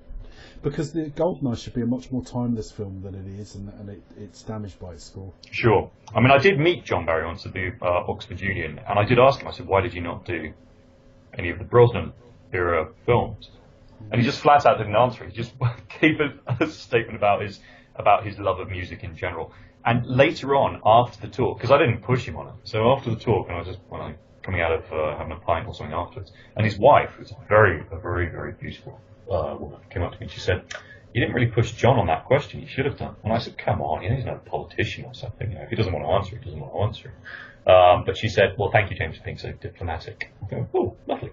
But I do think a Barry score would probably maybe have given it a slightly more luxurious flavour. The one thing I will say for Serra's score is that he does capture that kind of tinny industrialisation of an emergent post-Russian, post-Soviet Russia. Which is lovely in a film theory perspective, but that specific. I can't even. You know what I mean? There's that sound of. Yeah, I know what you're on about. I know why they had to get John Altman though in to re-orchestrate the tank chase. The tank chase, because on the score on the album, which I remember listening to ad nauseam during my A-levels when I thought I was obviously James Bond, and got me through. I had Crimson Tide, which we'll come to, and I had GoldenEye in the background, and the tank chase thing where you're expecting the Bond thing. I remember going to it. I was like, "This isn't that. It's this weird sort of garbled, gibberish thing." But the one track that is really good in it, and they used in a trailer for a movie that we're going to come to very shortly, the run, shoot, jump. Which I did point out on the music episode we did around this film. We didn't just do one for this film, we did 3 on Bond in general, and the one we did that encompassed this film, we were asked were there positives to the GoldenEye score. Yeah, and that's one of them. Mm. Yeah. So Robbie Coltrane is a little bit underused, and I think once again a little bit, fucking hell. Yeah. The marketing portrayed him as a villain, which he wasn't really, was he? No. So, and I think he could have played a proper nasty, and I think it's a shame they played him sort of for laughs. But there's enough menace in how he's set up. They don't use Felix Leiter. They get Joe Don Baker to play sort of a poor man's version of him, which is a bit confusing considering Joe Don Baker had been in just a movie, Whittaker, 2 movies previous. Maybe he's Whittaker's brother or something. I think it was a terrible. I mean, admittedly, if you're going to follow it on from License to Kill, you'd then be in a post-Live and Let Die novel. Yeah, well, why not? Why not have Felix with a? But I don't see a problem with that. I thought it was a terrible mistake, and I think it's not that he's so bad here. He's so bad in Tomorrow Never Dies. It retrospectively kind of infects this. Yeah. He's so bad, the Wade character. Okay. But I do like the girls. I think Famke's fantastic. She's sexy and vampy and all the rest of it. And I think Natalia is cutesy wootsy, lovely. I think the Moneypenny dynamic is great. I love M's discussion with Bond. I think ultimately she does a better job in the Craig era, in Skyfall particularly. I think Casino Royale, they go a little bit too far in making her hard and tough. Same in Die Another Day. But in GoldenEye, I love the balance, because yes, she's hard and tough, and she's giving him a lecture, but there's just that little Bernard Lee stroke Robert She's Brown giving him look. lessons he needs to hear. Yeah, and she gives that little look to him, come back alive. Here makes me laugh. Yeah, that kind of ruins the scene, though. I kind of like it until you think about what it is she's trying to do. She's really like, I've got no compunction about sending you to your death. I think you are out of time here as even a concept. And then as he goes out the door, come back alive. Yeah. It's they couldn't resist just having that. It gets to them all a little bit, Mm-hmm. Yeah, no, I like that. But he is a very handsome man here. This is him at his big. This and Tomorrow Never Dies. He looks just, he's like a living work of art. Frankly, you could just look at Pierce and just go, wow, that's like there's a creator at some point has designed that. Just wow, that's a beautiful man. Not necessarily handsome, but a beautiful man. Literally, just wow. I wouldn't like to look like him. Funnily enough, I say that, but if I could look like any of the Bonds, it wouldn't be him. I think I'd probably go with, if I had to be one of them, I'd want to be Tim, bizarrely. And I know most women don't fancy, most women I talk to anyway, they go, what, Timothy Dalton? And I go, no, look at him. Why would you fancy Tim? But women generally either fancy Daniel or Pierce. In recent memory anyway, I'm sure it's different 30, 40 years ago, whatever. So yeah, it's a soft, I recommend it softly. You can miss GoldenEye, not miss out on, a cinematic experience. It isn't one. I don't care what anyone says, and those who rank it up. It's not one of the seminal films of the series, but it is one of the most important of the series. Yeah. So if you're a film historian, or you're a historian who likes film, as a time capsule of the 90s, where we were at. You need to watch License to Kill and then watch this. Yeah, and also we've talked about this before. Sociologically, dies and comes back. Sociologically, this is a Bond who emerges at the time of lad culture and so on. So it's a refined rugby lad, is what Bond is here. He's having a lot of fun. It's a very sexy film compared to some of the ones of the late 80s. This is a post AIDS apocalypse fear. But as Pierce pointed out, he goes, no, I believe that James Bond has safe sex. Q gives him condoms. It's okay. Maybe they glow in the dark. Maybe they blow up. Something like that. But actually, they do have a film where that happens. Teen Agent with Richard Grieco, a couple of years before. Don't know if you've ever seen that. It's also known as If Looks Could Kill. I also recommend that, by the way. Yeah, I'd refer you to the comment I made about 3 minutes ago of Let's Move On. Sorry. That's all right. Okay, right. Moving swiftly on then. Next one. Yeah, next one's Crimson Tide, I think. Yes. That's 1996, I think it came 95. out here. 95. Well, it's 96 we got it, I think. 95 it was. Actually, Summer 96, the Americans got it. 96. All right, I'm getting confused because it's saying 95 here. We probably should have covered it before GoldenEye, but it is what it is. Yeah, no. This is a Tony Scott film, and I am not a Tony Scott fan. So I reviewed this a couple of years ago for Pick a Flick, the Tony Black podcast that he did at the time. I think it was somewhere around episode 8 or something like that. I will look it up, actually, just for anyone who's listening. If you go to Pick a Flick on Acast, and it is episode number, it's a very early one, let me have a look, It was episode 8. Yeah, Eyes Wide on the Tide. I reviewed this and Eyes Wide Shut in the same episode, which is quite interesting as a sort of director thing, because I think we did Eyes Wide Shut first. I might be wrong on that, but of course Stanley Kubrick did not put out a shot that he hadn't absolutely overthought to death. And then you've got Tony Scott, who didn't have that same attention to detail. So there's a bit towards the end of the film where, like, Gene Hackman's dog's having a shit on the lawn. And if that had been like, if that had been Kubrick, you would have thought, well, yeah, that's saying something. But obviously, Tony Scott, it probably just happened and he left it in shot. Was never a fan of him as a filmmaker at all. I really, really hate Top Gun. I've got no interest in the sequel at all. And I'm looking through his filmography here now, and I'm thinking, is there anything I like? I quite like The Hunger. Man on Fire, you'd love. Man on Fire. Man on Fire is one of the few I haven't seen, and everyone tends to refer to that You've one. So got to fair see enough. Okay. It's a work of Top art. Gun I don't like. Beverly Hills Cop I don't like. Days of Thunder I don't like. True Romance, everyone sort of goes. People trying to be edgy go, it's the best Tarantino film. It fucking isn't. Hang on, I really. Two. You didn't do the first one. First one's Martin Brest, isn't it? Of Scent of Woman. What are you talking about? Beverly Hills Cop. Yeah, no, he did the second one. Yeah. He didn't do the first one. Then we got Enemy of the State, which was okay, and Spy Game was okay, and he did a lot of like. He's a journeyman, a craftsman. I don't really rate him. I mean, I really don't. And the people like Tarantino rate him over his brother. Well, his brother is kind of erratic, but sorry, there's no difference in talent. There's no similarity in talent level at all. Everything he fucking films looks like the Red Shoe Diaries.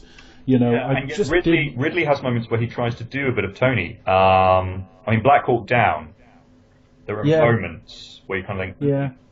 But all I'm saying is that there's a very populist filmmaker here who was extremely popular. Yeah. And some of his stuff is really well thought of. And I'm just saying, hands up at the start of this, I hated nearly everything he ever did.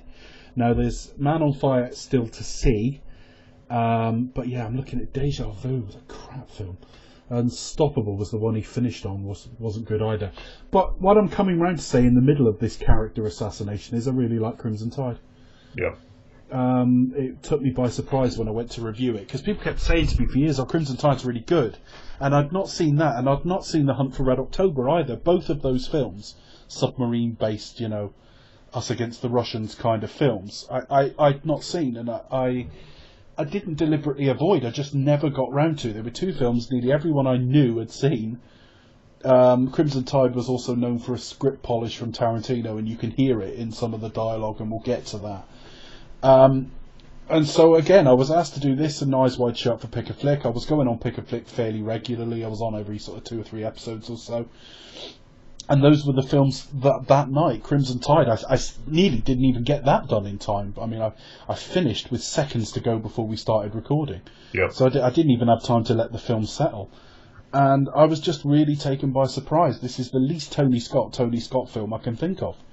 It doesn't really feel like it's just thoughtful, and it's got themes, and it isn't, you know, it doesn't have a fucking sex scene in slow motion against a blue fucking background. Well, you know, women in it, so it'd be a bit difficult.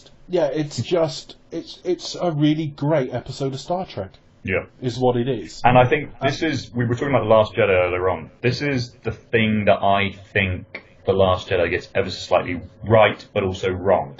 In the sense that Rian Johnson, however you say, he's right insofar as saying, look, the whole point of Star Wars is that you can use that canvas to select previous genres of cinema or previous movies that you like and relocate that to space.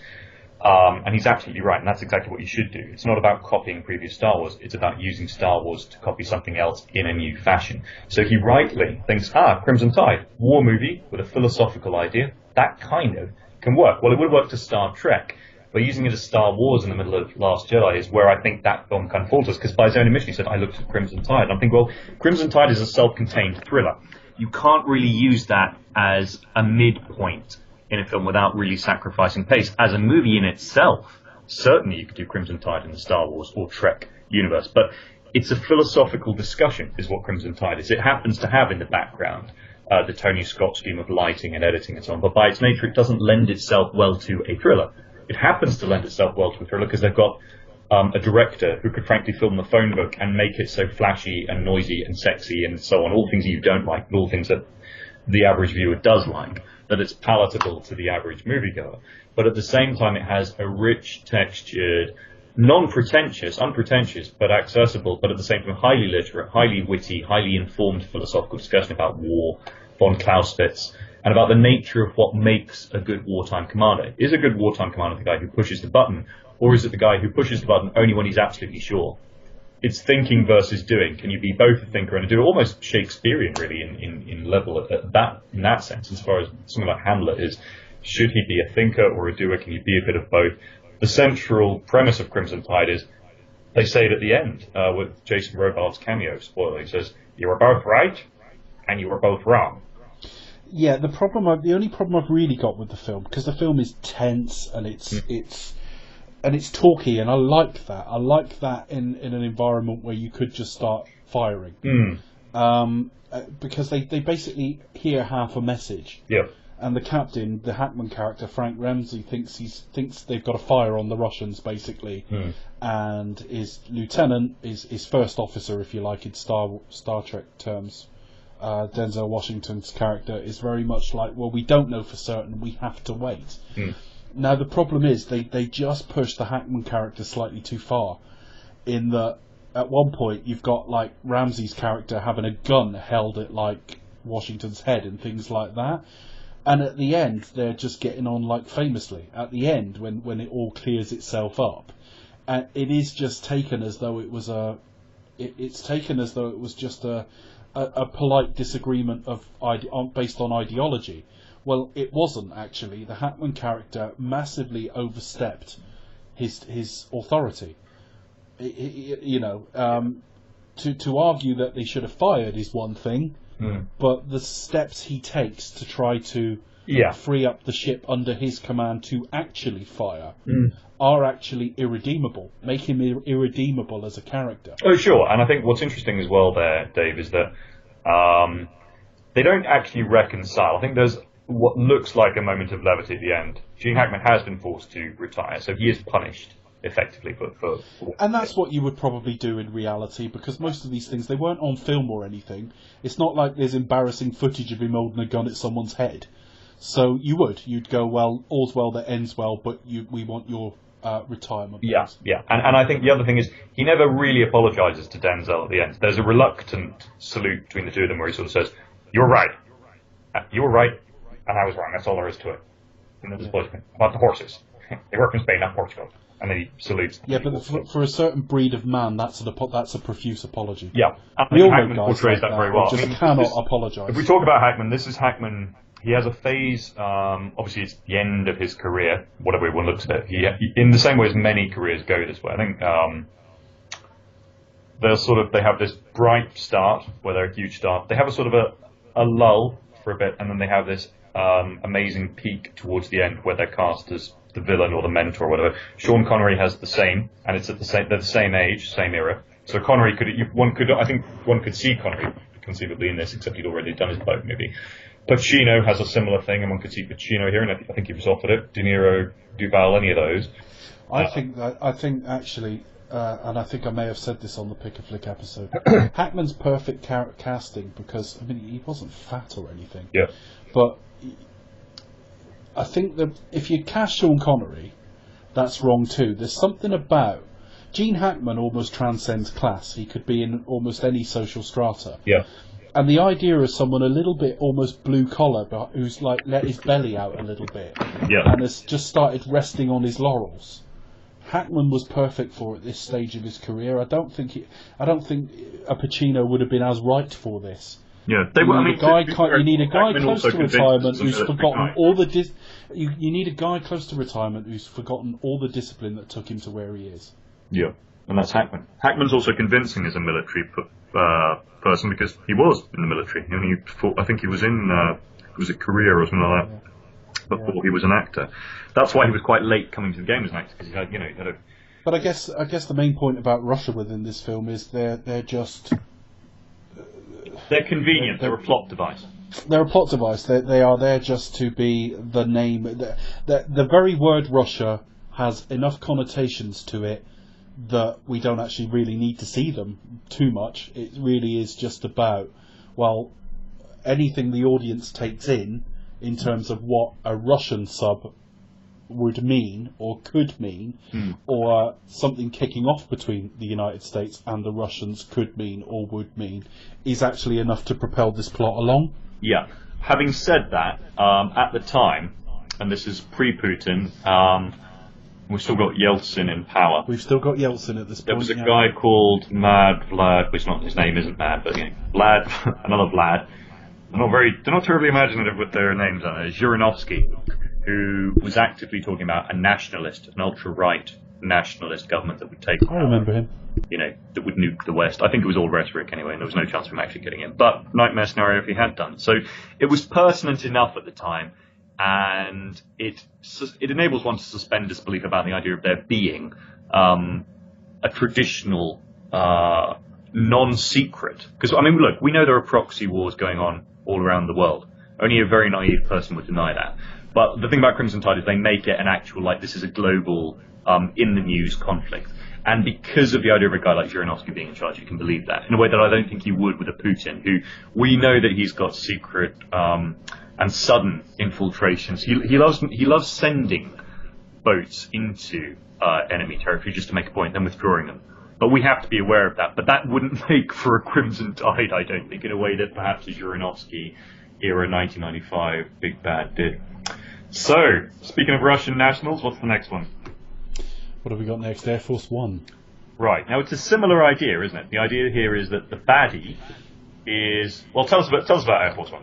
Well, Air Force One was a film, again, I don't know why, because I've always gone to the cinema a lot, I've always watched a lot of films, but this, Crimson Tide, and a few others we've talked about tonight, I didn't really see at the time. Some of the ones we've talked around, and obviously... You're too busy dating women and stuff and having fun and getting pissed. No, I don't know that that's where my life was. Where was I at this point? 19, no, 20, something like that? Quite. No, well... 18, you're about 18, 19. No, I was single when this was released.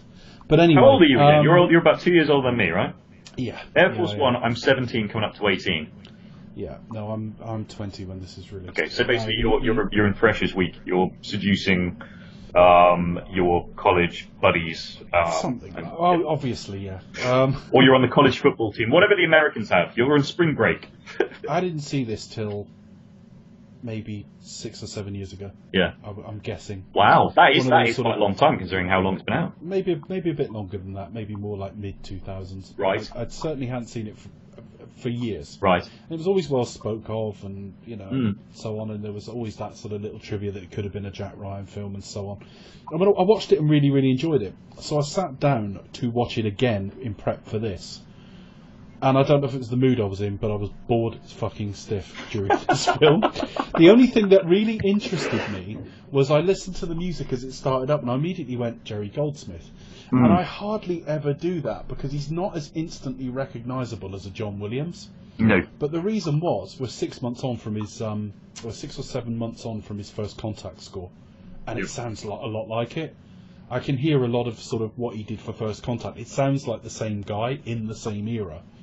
So yeah, apart from going, Jerry Goldsmith, this film just went on for a couple of hours and then it ended. What do you think of it? Well, I'm sentimental about it because I think it came out at a time when I wouldn't say I was deliriously happy or anything. I was coming up to my A-levels and the clock was ticking, and I was in a school. I mean, the entire world knows ad nauseum that I got into Oxford and all had a happy ending and lovely and all the rest of it. But I was in a grammar school where their method, if you like, of getting me to that was to really, really put a severe boot into your intellectual backside, as in like giving you back papers which have been graded deliberately slightly lower in order to say, James, you're going to fail this if you don't back up your ideas, how can you be an Oxford candidate, etc., etc. And it worked. But at the same time, there were some lovely teachers there who not only indulged, but actively encouraged my interest in movies. I think I had a sort of a kindly mentor type who said, yeah, James, take a break, go to the Air Force One tonight. And I did, and I went out with some mates tonight, and I enjoyed it. Obviously, another thing of record is I'm a huge fan of Harrison Ford. He's basically my on-screen dad or avatar or alter ego or a better version of me. I don't know what it is, but I gravitate to his stuff, be it his good stuff or his bad work. I liked this at the time because I remember Harrison Ford had made a big deal after Fear of President saying, I don't want to do any more action movies. Don't waste the postage stamp on sending me the script, was literally his thing. This happens almost by accident, because it's quite clear that yet again, for the second time in a decade, because he tries after Indiana Jones to do other stuff, like he tries Presumed Innocent regarding Henry, they don't really quite work for him. It's not that he's not a good actor, it's just that he's a good situation actor. He's not necessarily a character actor, with the exception maybe of What Lies Beneath and a few others. So he needed a franchise after that, so he had Jack Ryan. Jack Ryan is supposed to have a third one, so he has The Fugitive, which is a huge hit. But then there's a bit of a stalling again. He goes to Sabrina, the remake of Sabrina Fair. Yeah, that was 95, because I'd just gone to university when that came out. And that was fine. That may even... I need to look up the release date of Sabrina, because I have a feeling that when I went to see Goldeneye and came out and stole a little poster from the sort of lobby, it's only a little one. You rebel. I remember by the door... there we go. I remember seeing one for Sabrina, like a bigger one for the Sabrina remake. So, telling me it must have come out just after Goldeneye, and looking at it, December 95, yes. Well, long and the short of it is, and it's the second podcast in a row where we talk about Julia Ormond without talking about her. We'll have to do a separate episode. They did try to make her a thing for a while, didn't they? And it just, she's lovely in it. Greg Kinnear is She's fantastic. lovely, but it didn't. In career terms, it didn't quite happen. It did nothing for any of the people involved, including Harrison Ford. All that it did was establish, actually, Harrison... I've not seen it, but then I'm not sure I've seen the original one. Well, even Humphrey Bogart hates the original. I remember Humphrey Bogart's comment to the producer or director at the time was, hey, you've got a young daughter, haven't you? But you had this and First Night in the same year. You had Legends of the Fall the year before. There was a period where she was going to be a thing, and it never quite happened. She still works. But even the original, as I say, Humphrey Bogart, who plays the Ford role in the original, hated the original, even while he was making it. So he goes to the director and goes, "You've got a young daughter, haven't you? Like a toddler or something?" And the director goes, "Yes." And he goes, "You know what? I wonder, did she write the script?" It's just, and the thing is, even though that's quite a sullen, funny aside and very Humphrey Bogart thing to say, when people talk about Bogart quality, Harrison Ford does have Humphrey Bogart quality, in the sense that when you hear him say to George Lucas on some stories, "Hey George, you can type this shit," you can say it's very similar. And so on paper one can see... Well, yeah, he's always been the only other person I could see playing Rick from Casablanca. Yeah, that kind of hero who is trapped in something he doesn't necessarily want to be, but does the right thing anyway. Han Solo, Indiana Jones, Jack Ryan to some extent. Unfortunately, all that Sabrina confirmed is that if you want to cast Harrison Ford in a Humphrey Bogart remake, you do it in an action piece or something like that. You do not try and make him a romantic comedy hero in anything other than a supporting role. Because Working Girl, obviously he's fantastic, but he's a supporting character. He's not... Basically, the only way to say this in the nicest possible way is that Harrison does his best work when he is doing some action. It doesn't mean he can't play something else within that.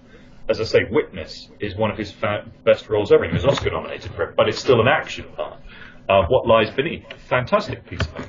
But there are things happening. It's sort of, you've got a house and you've got hauntings and action and all sorts. So he had to go back to action in order to have a franchise. Jack Ryan had stalled a little bit. There was a draft of The Sum of All Fears going around. We've discussed this before. Harrison didn't like it. Philip Noyce didn't like it. And in the cycle of things, 1997, after 3 years after Dear and President Danger, should have been the next Jack Ryan. And as it happened, the latest book at the time had Jack Ryan become president. And that, a lot of people think that, is that why they did this? Well, yes and no. What happened was, and this is, one of the flaws with Air Force One is that it's kind of a love letter to whichever actor is playing the part, which is not something that Harrison Ford tends to do. Harrison Ford, part of his charm is he's never fallen in love with himself to quite the extent that certain other movie stars have. This was written for Kevin Costner, and Kevin Costner couldn't do it because he was too busy making a love letter to himself called Postman. I do love Kevin. I love his work. I think Dance with Wolves is my favourite, but he made the mistake, as many movie stars do, and I've said the same about Kenneth Branagh around the same time. I believed his own hype for a while. Yeah. There's no doubt. They fall in love with their own mythology. Yeah. And I've got no interest in watching mid-90s Kevin Costner now. Yeah. But when he turns up in things now, I'm always pleased to see him. Yeah, but the thing is, had Costner done this, maybe it would have been the career-saving hit, or maybe it would have been yet again the critics sort of saying, actually, Kevin, you've got to stop doing this. This is yet another movie where you get to give a monologue about how lovely you are. The thing about Harrison Ford delivering the Kevin Costner lines is that Harrison Ford manages to do it with a slightly, not so much, he does it seriously, but he does it with that kind of shrug of the shoulders, every man, nod and wink. that makes it more likeable. It's a presidency we've never had. And never will have. It is. No, I mean, the whole film is him starting talking about, getting involved for the good of the world. Yeah. But that's how the film starts. Well, that's not what America is or ever really has been. They have intervened in places, but they've always worked to their own interests first and foremost. Yeah. America first is not a Trump thing. That's an American thing. No, but every leader wants to be President James Marshall. Trump obviously wants to be, to the extent that he had the theme from Air Force One playing when he got on the stage. I don't hold that against him. A lot of 90s stuff looks very, very tired and very dated now. Clinton wanted to be this guy as well, I think, because Clinton actively. It's an interesting thing that's in the trivia for this and get on IMDb. The White House, generally speaking, weren't going to give permission to help with this film. Harrison Ford gets on the phone, friend of Bill Clinton. Clinton says yes. Clinton, I think, loved the idea of. And this happens to be released a couple of months before the Lewinsky scandal comes out. So a movie that sort of associates the president with being a hero. I certainly think Tony Blair watched this, no doubt. And I think at some subconscious level, maybe the idea of we've got to intervene and, for the right thing. Things like it's the morally right thing to do, which is a line in this movie. It's the right thing to do. Yeah, and it's very much the way the film sort of opens. It's an American take that we don't quite see, but once it kicks off, it is a pretty rote actioner. Yeah. Oh yeah. I mean, it's Die Hard on planes, what it is, and it's quite slow in places. There are lulls in pace, which don't quite work. I thought about it a lot during this film. Would it have just carried any more weight had it been President Jack Ryan? I think the thing about Jack, this is my objection to Air Force One, Dave, is that ultimately it doesn't have the weight of intellect that a Jack Ryan film has, or should have anyway. It thinks it does, because they have these moments where they're discussing the Constitution, with Glenn Close doing a very able job as the Vice President and Dean. Yeah, but even then, it's being discussed in a no, I'm right kind of way. Whereas the Jack Ryan of Clear and Present Danger would have been a lot more complex. It's not a civics class, is it? Yeah, but we look at Clear and Present Danger and quite how complex and dense that movie is, while still functioning as a 2-hour or so thriller.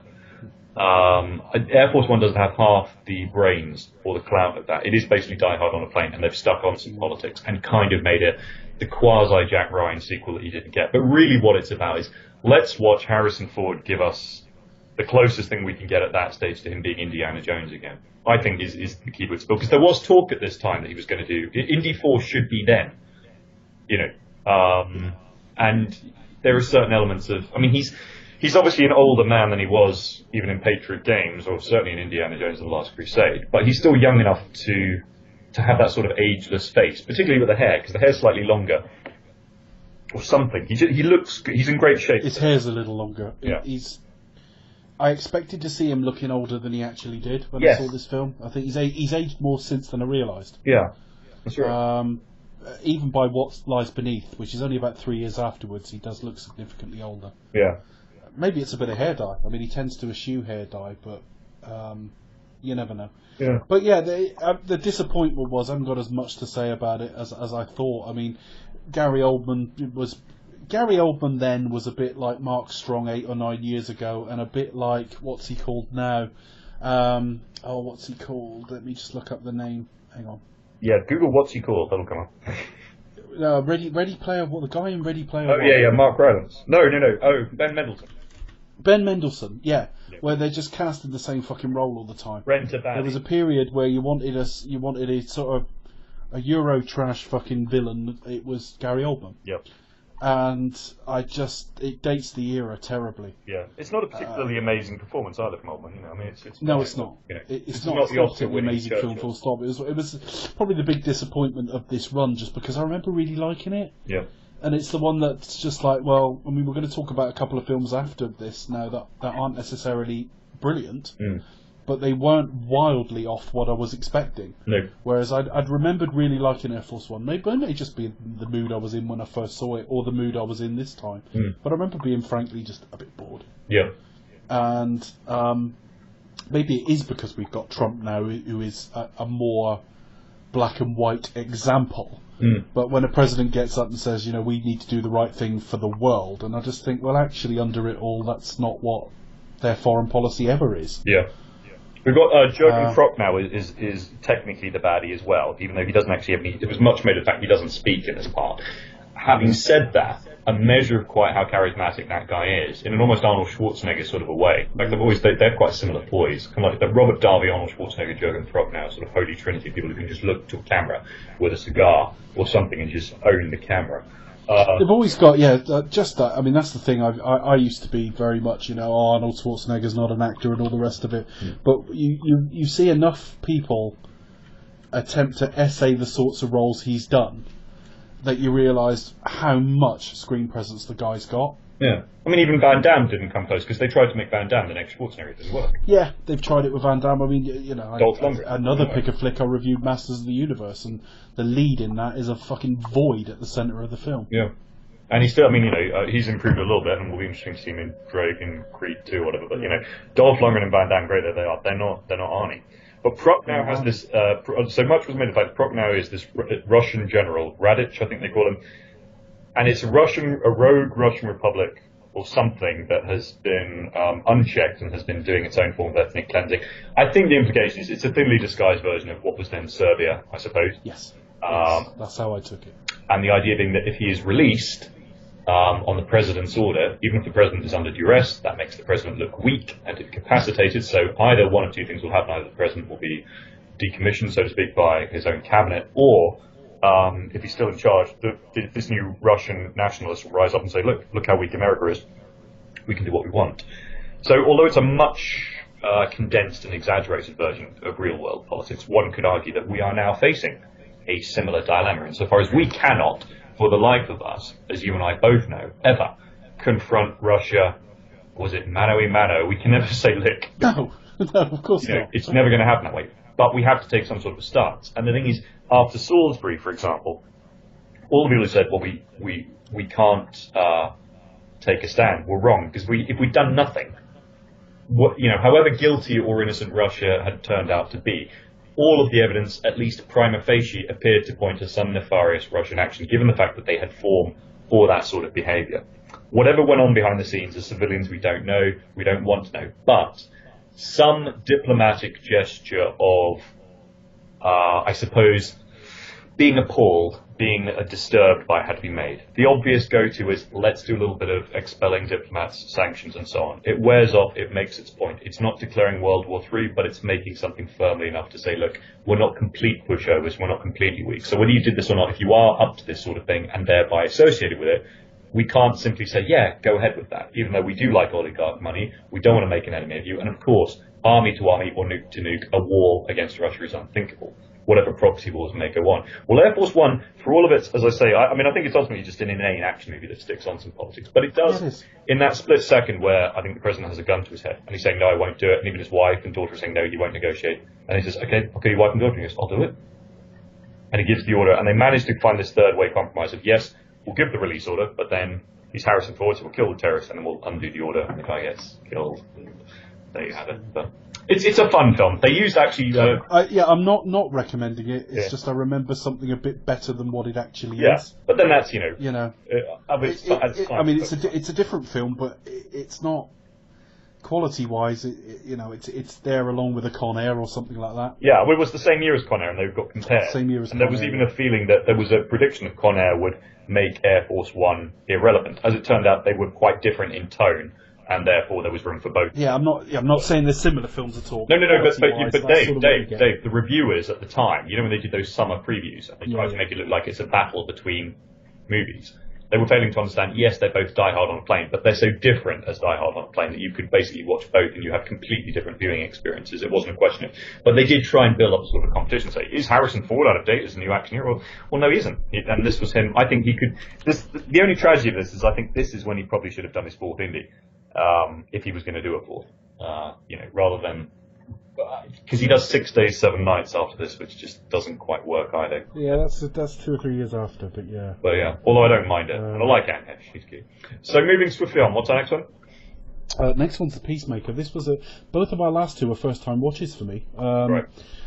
My first recollection of this film, just in terms of hearing of it, was George Clooney did like one of these hour-long film 97, it would have been, specials with Barry Norman. Barry Norman went to visit him on the Warner's lot. Batman and he still makes ER, and why not? Yeah, it was just before Batman came out. I remember he was wearing a t-shirt, a blue t-shirt and chino. Or black. He was wearing black, I think, black t-shirt. But very dark t-shirt, yeah. Hair very as it is in this film. Yeah, crop. He was just about to have Batman and Robin was released. This had obviously been made, but this was the next thing coming out. And he was about to go and film Out of Sight, which was kind of the... Out of Sight was kind of the forgotten one on those three. It was like, well, I'm doing this Batman and Robin, and then The Peacemaker with Nicole Kidman. Oh, and I'm doing this thing called Out of Sight. And of course, of the three of them, Out of Sight's a really great film. It's the best of the three. I would recommend Out of Sight to anyone who hasn't seen it. It's based on an Elmore Leonard work, directed by Steven Soderbergh. Yeah. Shares a universe, technically speaking, with Jackie Brown because the Ray Nicolette character is Michael Keaton in both of them. Anyway, I remember him talking about this film and what he was trying to do at the time, and I think this is reflected in the product. He said, I now have a shot at being a movie star. And he was talking about the differences between the two, that people would come up to him and go, "Hey, George, how you doing?" because they were used to him on television. Whereas sort of Clint Eastwood would walk into a room and people were awed instantly because they're used to seeing him projected. And there's just something untouchable about film stars, even in an era where we can buy their films and have copies at home. And clearly what they were trying to do, Warner's, with him at the time, was based very much on that deal that they've got with Clint Eastwood. Clint Eastwood has worked pretty much exclusively, maybe even completely exclusively, for Warner Brothers for a long period of time. And they let him indulge himself effectively. He directs films, he gets first looks at things. And so on. And I think very much Clooney was saying, well, I don't want to be the next Clint Eastwood, but Warner's are offering me an opportunity to do the same thing. Warner's were the studio effectively behind ER, and they were saying, look, we can position you as one of our marquee stars. And eventually he probably did have an eye on directing, because we know he went on to direct thereafter. Yeah. But I think this is George Clooney being a rookie in this game. He's not a rookie in the stardom game. I mean, he'd been making TV pilots for, decades before this. He was used to sort of being in and around the industry. His father was sort of a name in the industry, not an actor, a presenter, Nick Clooney. His aunt, Rosemary Clooney, a sort of singing star and so on. But he was new to this business of, let's try to position you as a star. He'd hit it big, almost by surprise. I'd seen him in early episodes of Roseanne. He'd been in Roseanne episodes early on. And then ER was a sudden smash. I don't know if it was expected or unexpected, because it was based on something by Michael Crichton. I think Stephen Bochco may have been involved. I think it was always going to be a hit, but it was just a massive, massive hit. So, of course, he's then being passed projects to look at, and I don't think he necessarily at this point knows what he wants to do. Because before Warner's got involved, he did From Dusk Till Dawn. He's never done anything like that since. Well, yeah, and I think the thing is, he was loyal to ER. And he was loyal to ER he said he would never leave ER. Now, I'm not blaming him for having done so, but he tried that for 3 or 4 years. I can't remember. I think he was still in ER in the 5th or 6th season. I remember this explicitly for the simple reason that Dr. Ross, as he played in ER, became... Okay, when did he leave ER? Okay, he leaves in quite a controversial and unexpected storyline in '99, which I think is Series 5. That would be right, because I think it started in '94, because it started the year after NYPD Blue. Because Sherry Stringfield moved from one to the other. Sherry Stringfield was sort of John Kelly's ex-wife in the first season of NYPD Blue. I love her. Asked to be released because her role wasn't as big, yeah. And they made her the Susan character in ER, which started the following year. So if he left in '99, yeah. He did the first 5 seasons. So he was saying, a couple of seasons in, I'll never leave ER. To be fair to him, there were 22, 24 episode seasons and long weeks and no break in the summer because he's making movies. He tried for a long time. But I think what I'm trying to say here is that this is George Clooney before George Clooney is George Clooney. Yeah. In that he was at the peak of his stardom, there's no doubt, because he had the biggest TV hit in the world, and he was about to be Batman. I know that's more infamous than anything else, but the biggest release of that year, on paper anyway. It's infamous in retrospect, but at the time it was just hype. Yes, but at the time. Yeah. So, but this is not. Even though you think, well, the Peacemaker, it's got political overtones to it, and so on. Actually, this is George Clooney just appraising a product that's passed to him by Warner's and saying, yeah, why not? It's not the same guy that goes on to make Syriana and stuff like that, and Good Night and Good Luck. That was George Clooney once he knew what he wanted to be. That's right. And I'm not quite sure he's quite suited to this action genre. It's a tough call, though, because here's the thing. I mean, obviously, we talked about the Warner's deal. Peacemaker is slightly outside of that insofar as it's DreamWorks' first release, right? So there's big hype surrounding it because it's Spielberg, and yet not Spielberg. Sorry, which one is? The Peacemaker is a DreamWorks release. This was DreamWorks' first live-action release, and even though it's they'd been announced as a studio in about '94, they were slow getting product out. Yeah, but Warner support it because, of course, Spielberg is Spielberg. Spielberg is also at a peak around now because we're post Schindler's List, post Jurassic Park. It isn't just Spielberg. Don't forget the SJC. You've got it's SKG. Spielberg. You've got Spielberg, David Geffen, and Jeffrey Katzenberg. So Spielberg has a good relationship with Warner's as well. Yeah.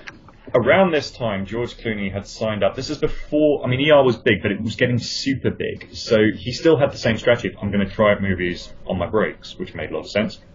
Because he had enough time in the wilderness, he wanted to build on whatever he had. So he agreed to be in a version of the Green Hornet around this time. And that was supposed to be... That's probably the one written by Kevin Smith. Yeah. Because Smith and Clooney are friends, and I think Spielberg, and even DreamWorks and Warner's, I think we're going to have some involvement there. Spielberg himself, who doesn't have an interest in Batman, but has an interest in ER and an interest in Clooney being in The Peacemaker, intervenes personally to get Clooney released from Green Hornet, which was going to be made, I think, with Jason Scott Lee as Kato, to get him ready to do Batman and Robin. So at this time, he's already playing a very political game. Now, where we're going to disagree, and where I disagree with so many people, including if I ever met the man, Clooney himself, is this. Whilst The Peacemaker didn't hit big, and whilst One Fine Day, which is made in the same era with Michelle Pfeiffer, didn't hit big, I think they're both really serviceable, nice little movies. And I think in addition to that... One Fine Day is actually quite a lovely film. Yeah, and he's one of the main things that makes it so. I think you do see the leading man here. But without being a snob about it, okay, no, I don't. Hang on a minute. I did not say he's not a leading man. No. I said I'm not quite convinced he's an action leading man. Okay, but that's what I'm saying. I think, without being a snob about it, alright, I am going to be a snob about it, it's about white collar versus blue collar. Clooney, for some reason, later on in his career, seems to bifurcate between white collar ideals and ideas, as in, like, I'm going to go off and direct a political thriller or something, for which you'll get Oscars galore, and rightly so, because he's a highly intelligent, highly erudite and articulate individual. Yes. And I do think he'd be a magnificent president, and I really hope he does run. But, bizarrely, and it's quite an American and quite an Irish thing, because I think there's a lot of Irish in him somewhere, or at least in his worldview, he seems to get a bit of a chip on his shoulder about playing white-collar professionals. I don't know, maybe it's a hangover from Batman or ER or whatever it is, but I have never seen a more convincing surgeon or doctor on television than he is as Doug Ross. It's part of his charisma. He's brilliant as Doug Ross. And he's so flawed as well, because he's a womanizer, but he's not... But he's not an evil womanizer. He's not an evil womanizer, he's just a flawed human being. You wouldn't want to be married to that. Yeah. But he's connected to his genius, and he's he is what he is. But But I see that same genius and that same kind of white-collar ability in The Peacemaker, in that I believe this man as a bomb disposal expert. And I've met real-life military personnel, and I grew up around people like that. And he is convincing as that. But for some reason, I've never bought him as... Because we're going to do Pink Panther next podcast, but I've never bought Clooney as jewel thief, career criminal, blue-collar man with tattoos and stuff like that. That's why I loathe the Oceans films so much. I know I'm alone in that. But I just kept thinking I'd much rather see him in a proper action. Although I loathe Ocean's 12. Your characterization of the Ocean series is what I think of Ocean's 12. Yeah. Okay, but what I'm saying, if I'm saying anything at all, is that I think actually, yeah, he bloody well could and indeed should have given us some more action thrillers with him as a white collar. There's stuff I was talking about Harrison Ford earlier on. And there was talk of Clooney playing Jack Ryan, which I think is one of cinema's great missed opportunities. That could have worked. Yeah. Yeah. And I think it's such a shame, because I think the action does have to be very secondary. Yeah. There's something I don't quite buy when they find themselves under fire in this film, and then suddenly he knows exactly what to do and he's expert at it. He's a bit smug, but I think that's in character. It's not even smug, it's not a criticism, I just don't quite buy it. Yeah, he's doing a lot of twitching as well. He does this sort of Mel Gibson style grimacing. Clooney as an actor kind of matured with Solaris for me. The remake of Solaris that came out not the following year, came out in 2002. Because an awful lot of that film has the camera right in his face. Yep. And he has to keep his head still. And he never started sort of twitching it again. Pre-Solaris, Clooney is an awful lot of slight head twitches, looking down and sort of smiling. And it's very mannered and very one-dimensional. Somewhere around... Probably started with something like "Oh Brother, Where Art Thou?" Yeah.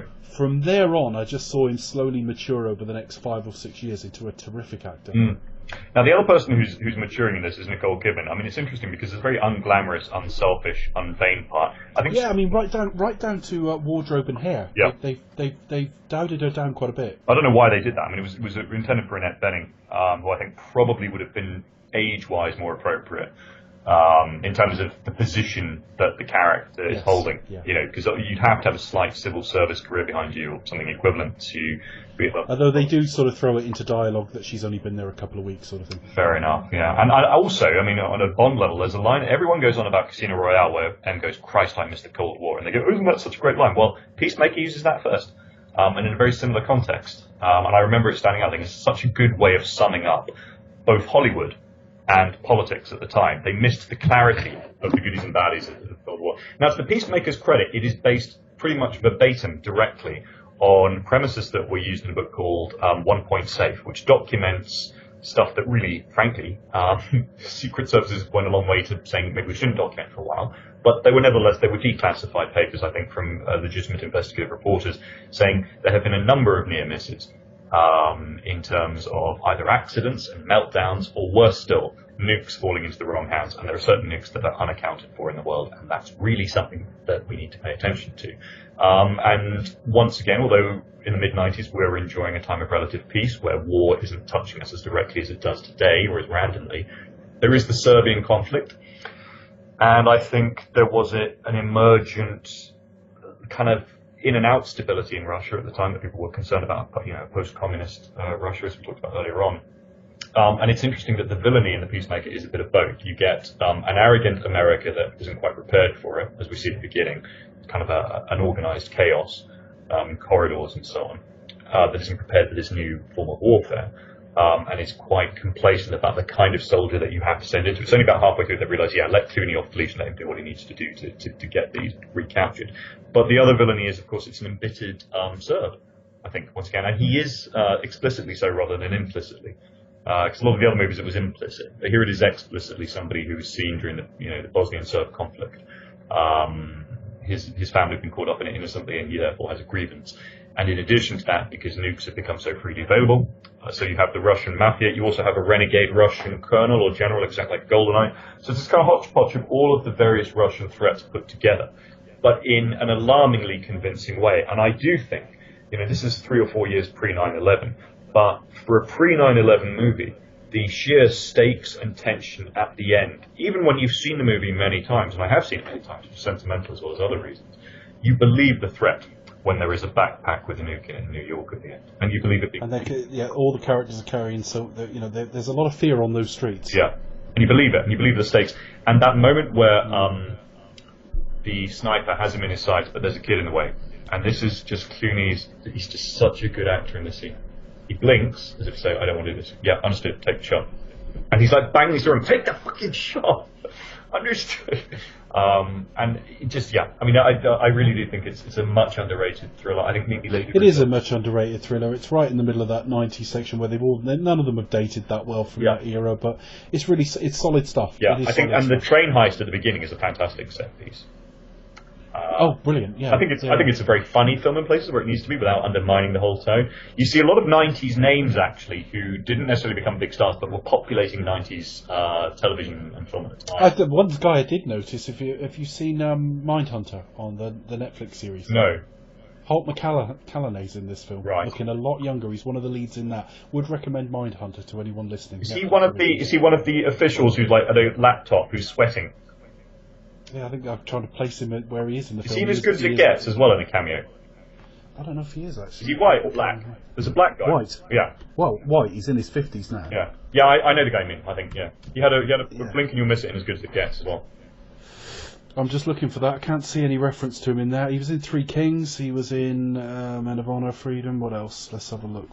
He was actually at the very start of Justice League. He's the criminal that Batman takes down at the very start of Justice League.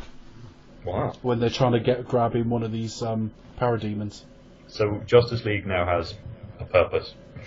And to be fair, I think Justice League is in danger of overtaking Batman and Robin as the one that people slag off. Which is just fucking nonsense. It's far better than Batman and Robin. Is it? Is it really? Yes. Wow. Yes, it is. Don't be so fucking stupid. That is the worst revisionism in the world to compare it negatively to Batman and Robin. No, I see a lot of names actually that they crop up in. There's I don't want to say there's a black dude in it at the risk of sounding very James, but there is a black. You just have, so don't worry about it. There is a black dude in this who is in Spin City and is hilarious in Spin City. And forgive me for not remembering his name, but I'm wishing it could come up. It'll come up. I'll put it and stick it in the show notes. But okay. He's fantastic, even in a small role here. We're about to move on. I've sort of closed down the page now, so yeah, I haven't got the cast list in front of me. Goran Visnich is in it as well, who, we talked about the ER connection. They cast him in ER. Well, he was Doug Ross after Doug Ross. Yeah, he's sort of the ersatz Doug Ross, which is a shame, because Goran Visnich is an excellent actor. And he was in the final 5 for Casino Royale. Which I don't get at all.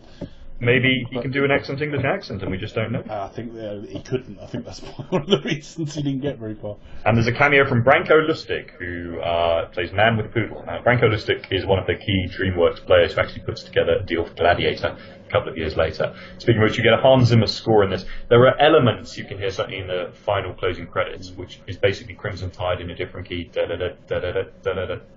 But at the same time, there's enough distinction in here to make it worth a listen in and of itself. It's still brilliantly Zimmer, and it uses slightly Russian and Eastern European flavours without overdoing it, which is one of the things that Zimmer's very good at, is channeling a sort of a national feel, but at the same time not overly clichéing that and not really milking it too much. Sort of a Celtic beat with a bit of Russian or Cuban or whatever is required at the time, he just manages to do. And that's why there are at least 2 movies here where Zimmer provides an incredible score. So that leaves us to the last one, I think. So we recommend The Peacemaker, both of us, yeah? Yes, I'd say so. To channel Now Playing. Don't expect it to rock your world, but it's good, solid. Do you recommend? So the next one, the last one is what? Bad Company. Yes. Now this is a film I avoided like the plague when it came out. And I think we were already. I'd not seen it till this time. Now we were already in an era where Anthony Hopkins was starting to phone everything in. So his name over the title didn't sort of inspire confidence, and Chris Rock has the same problem as somebody like Richard Pryor before him had. That they want to make something of a very energetic stand-up and don't really know what to do with him. So you put him in these various films and just say sort of be yourself, and it doesn't really work. So I wasn't, and not only that, it was a Joel Schumacher film. Joel Schumacher had made Batman and Robin. He'd made a couple of things between that and that. I think this might be after Tigerland, I'm not sure. And I know he made Phone Booth a year or so after this. But I wasn't exactly full of excitement for it. The reviews came out, the reviews weren't good. I'm just looking for what its critical response. Rotten Tomatoes gives this 10%, which is, pretty bad, to say the least. So I avoided this film, expecting it to be utterly, utterly dreadful.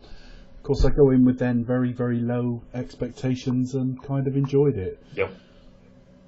It's one of the sort of first post 9/11 films.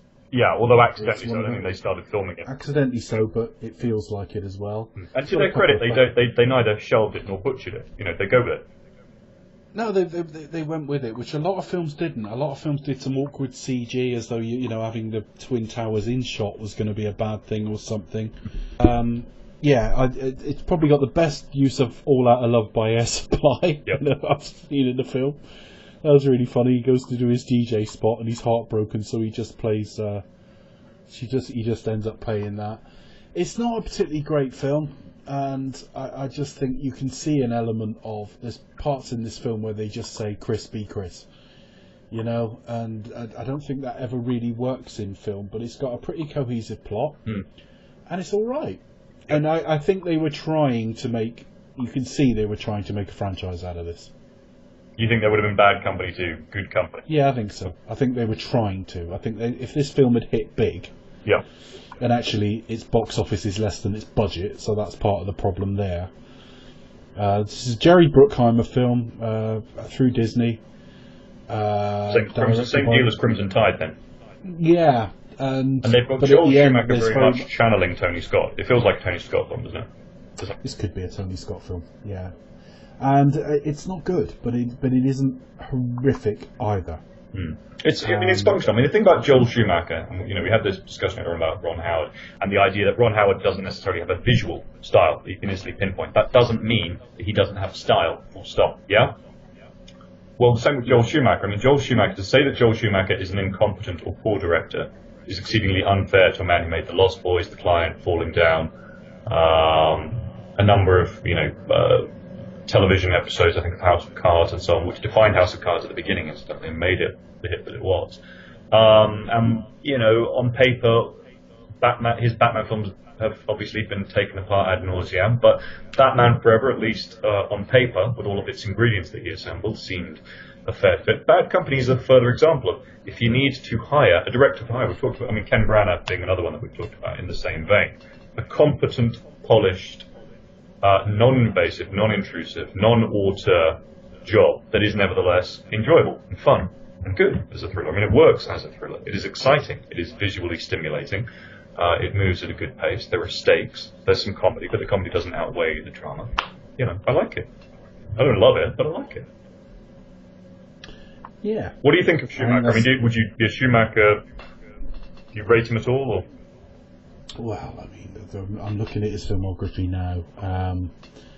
So we've got Selma's Fire, isn't it? Selma's Fire I quite like. The Lost Boys I've always thought was wildly overrated. I've never liked that very much. Flatliners I don't like much. Dying Young I don't like much. Falling Down I kind of like, but I like it more in concept than execution, in that actually what the fuck's that film about? Nothing really. He just kind of loses his shit and just kills some people.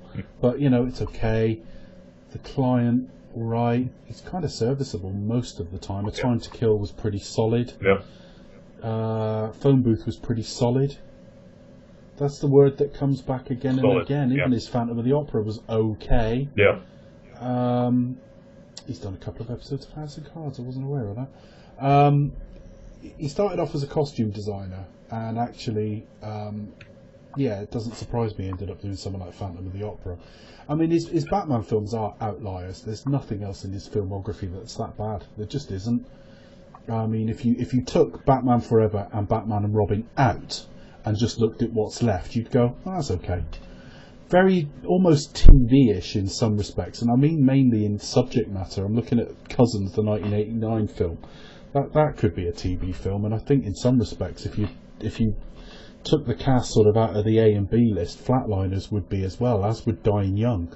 They're all kind of Hallmark movies, or certainly Dying Young. Kind of, what is it, Empire Magazine said? The Client is as well, courtroom film and stuff.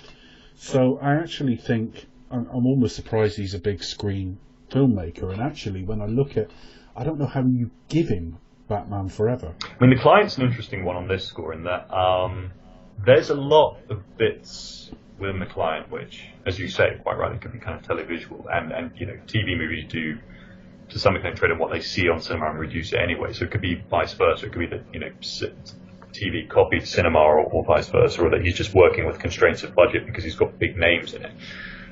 But one of the things, I mean, we can do in a separate podcast about this at some stage. I frequently said that of the three so-called Dark Knight movies, the one that impresses me the least but impresses everyone else the most is the middle one, The Dark Knight. One of the things that pisses me off about it is that you can see there that Nolan would have been about our age when, or just slightly older than us, when Schumacher was being unveiled as the then new Batman director, in the wake of things like The Client. And I remember when I heard Hang Schumacher... on a minute, would have been our age when what are you talking about? When, around 94, 95? How old is he'd Nolan? have been about 24, 25. All right, well, he'd have been like our generation. He's a decade old. He's a Batman fan, and he's maybe hearing about Schumacher being unveiled. Nolan was born in 1970. Okay, well, at the back of his head, he's probably thinking around that time, God, I'd love to do a Batman film, but I think Schumacher's will probably be like The Client, because I remember going into Batman Forever expecting the aesthetic and the look of The Client, but this is going to be Batman versus the mob or something, and Tommy Lee Jones' Two-Face will play it like he played The Fugitive, or like he played in The Client. The Client shows you quite what a good Batman movie Schumacher could have made. And there are bits of The Client that look like The Dark Knight, in the sense that they have certain cast members recycled in quite similar parts. There's certain set pieces that look the same. Now, I'm not saying for a second that Nolan was a big Schumacher fan and was integrating bits of Schumacher, but whilst he doesn't, obviously he gets as far away as he can from Schumacher stuff like Batman Forever and Batman and Robin, but when I look at some of Schumacher stuff around that everything, it's not that far removed from what you see Nolan do. Not in The Dark Knight Rises or Batman Begins, which I adore, but in The Dark Knight, there are bits of The Dark Knight that are actually quite televisual and kind of cop procedural. And The Client also, one of the reasons I love it. Schumacher is, of course, I don't know how open he is about this, but I think it's, he's probably quite a very gay man. No, he's openly. He's openly. Right, so, yeah. I remember I met Russell T Davies about 10 years ago, who's recently written the wonderful A Very English Scandal, which you must check out, the Jeremy Thorpe, Hugh Grant thing. And he obviously brought back Doctor Who. And we were talking about chemistry on film, and I said one of the reasons I love your version of Doctor Who, Russell, is that you capture male-female chemistry.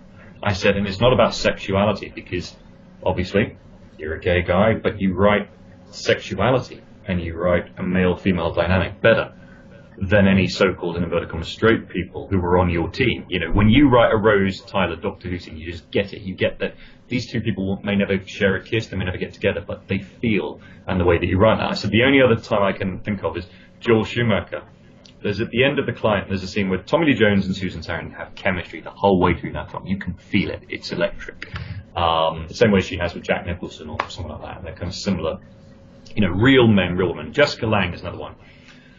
But there's this moment where at the end, they've been warring over the fate of this kid, but at the end they come to an understanding of what to do with the kid, and she just does up his tie. And he goes, "Thank you, Reggie," and they share a look, and you just think, wow. And that's Schumacher's genius. Now, Bad Company doesn't have quite that, but there are moments where he directs Chris Rock in such a way that Rock can do in just a look, without having to go into script how he's feeling. And there are some really sad moments in it, like where he hears his brother has died, and Rock does it in a split second.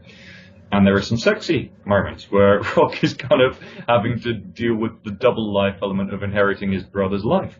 And they manage to do a kind of a new take on the training montage sequence. It comes out around the same time as The Recruit, I think, a couple of years later, which is a similar thing of, you've got to join the farm. And okay, they can't turn Anthony Hopkins into an action hero, as Hopkins wanted to be. They don't need to in this, though, and I think he's perfectly good in this. But yeah, I think Schumacher directs him quite well, and I think he's better here than he was in that 5 minutes of Mission Impossible 2, where he's just, oh god, yeah, you know, I actually think he's better here than he was in Zorro. I mean, the big deal was made of him being in Zorro and so on. I think he's a bit too in love with himself in Zorro in a way that he isn't here. There's something very unselfish. No, he's not. He's perfectly fine. You know, you can tell it's not an important gig to him. It's just a bit of money work, but he's doing fine. And he looks cool in a baseball cap, and he's quite funny. So I think it's okay. It sums up what Schumacher is good at. It's not a 10% on Rotten Tomatoes film with everything that implies. It just is. Yeah. I think that's harsh, but it is rotten. Had you told me it had like 35%, I'd go, yeah, that feels about right. It's fun, but disposable and functional. But for all of that, it shows what Joel Schumacher does best. You've got to ask Chris Rock to, the sort of Richard Pryor of this world, where they were stand-ups that they never quite captured properly. Yeah. But they had a shot at it, and he could still well have a career resurgence once he's out of the shadow of Richard Pryor and Eddie Murphy and all those. Lethal Weapon 4 tries the same thing to relaunch him once again. He's just not an action guy necessarily, but and also he wants to improv and he wants to take the piss out of the script that he's delivering, if you like. Which I would have loved to have seen him as Jimmy Olsen in Superman. That was the original plan. It would have been Anthony Hopkins as Jor-El as well. Oh, such a missed opportunity. But not necessarily, because it would have been like a McGee or a Brett Ratner film, so not necessarily. But the villains here aren't so much Russians. They're sort of, once again, nameless Eastern European gangsters. It's Peter Stormare, who was on kind of dialer European villain. He was in The Lost World, Jurassic Park. He was in Minority Report. Spielberg loved him. He was in Armageddon, sort of mad Russian, around the same era. He's effective as a villain, I suppose.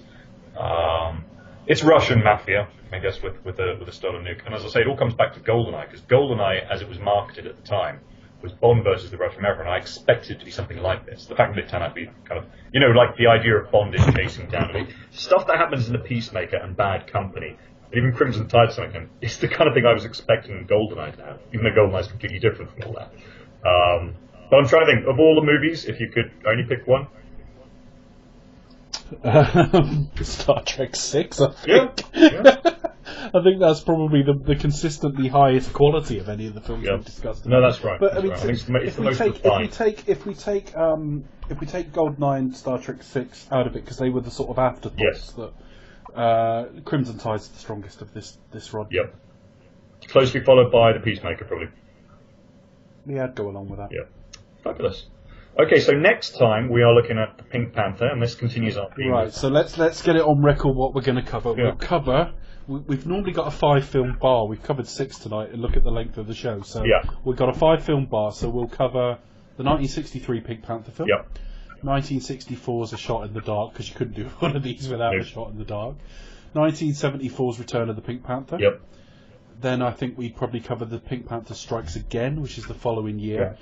And then I think the only other one that's really all original with Peter Sellers would be Revenge. We'll skip that and do the 2006. And we can have a discussion as part of that about the filler ones that don't work, and also some of the aborted proposals for remakes and sequels that won't make it. But so we'll cover 4. I can't wait. It's just just an opportunity to watch 4 of. There's any excuse to do that is always welcome. Everyone talks about A Shot in the Dark, and I'd agree. I think Shot in the Dark probably is the strongest, but I really have a soft spot for the 1963 Pink Panther. And look, they're all They're all great. If we really want to push it, if we really wanted to frame it, we could stick on as sort of a postscript after short the Life and Death of Peter Sellers, the Jeffrey Rush film. I'm quite happy to discuss that film, because I don't have a copy at the moment, but I knew it quite well at one time. So with like a summary in front of me of that film, it will bring back memories, and I'm happy to discuss Jeffrey Rush. Okay, and it deals also with some of the politics and sort of the gentleman thief and victimless crime and class and so on. So we will work it in. So Dave, in the meantime, people who are anxious to hear more of you, where can we find you? The main podcast is Do You Expect Us to Talk? That's facebook.com/Expect Us to Talk, or at Expect Us to Talk on Twitter. Film retrospective series, just about to finish off a little return to Star Wars we did to finish off some episodes we didn't cover, and then we're going to go into the Marvel Cinematic Universe. Or you can catch me at Smorgasbord, that's BORED, where I not only appear on the Smorgasbord podcast, but also on a spin-off called Three Wise Men.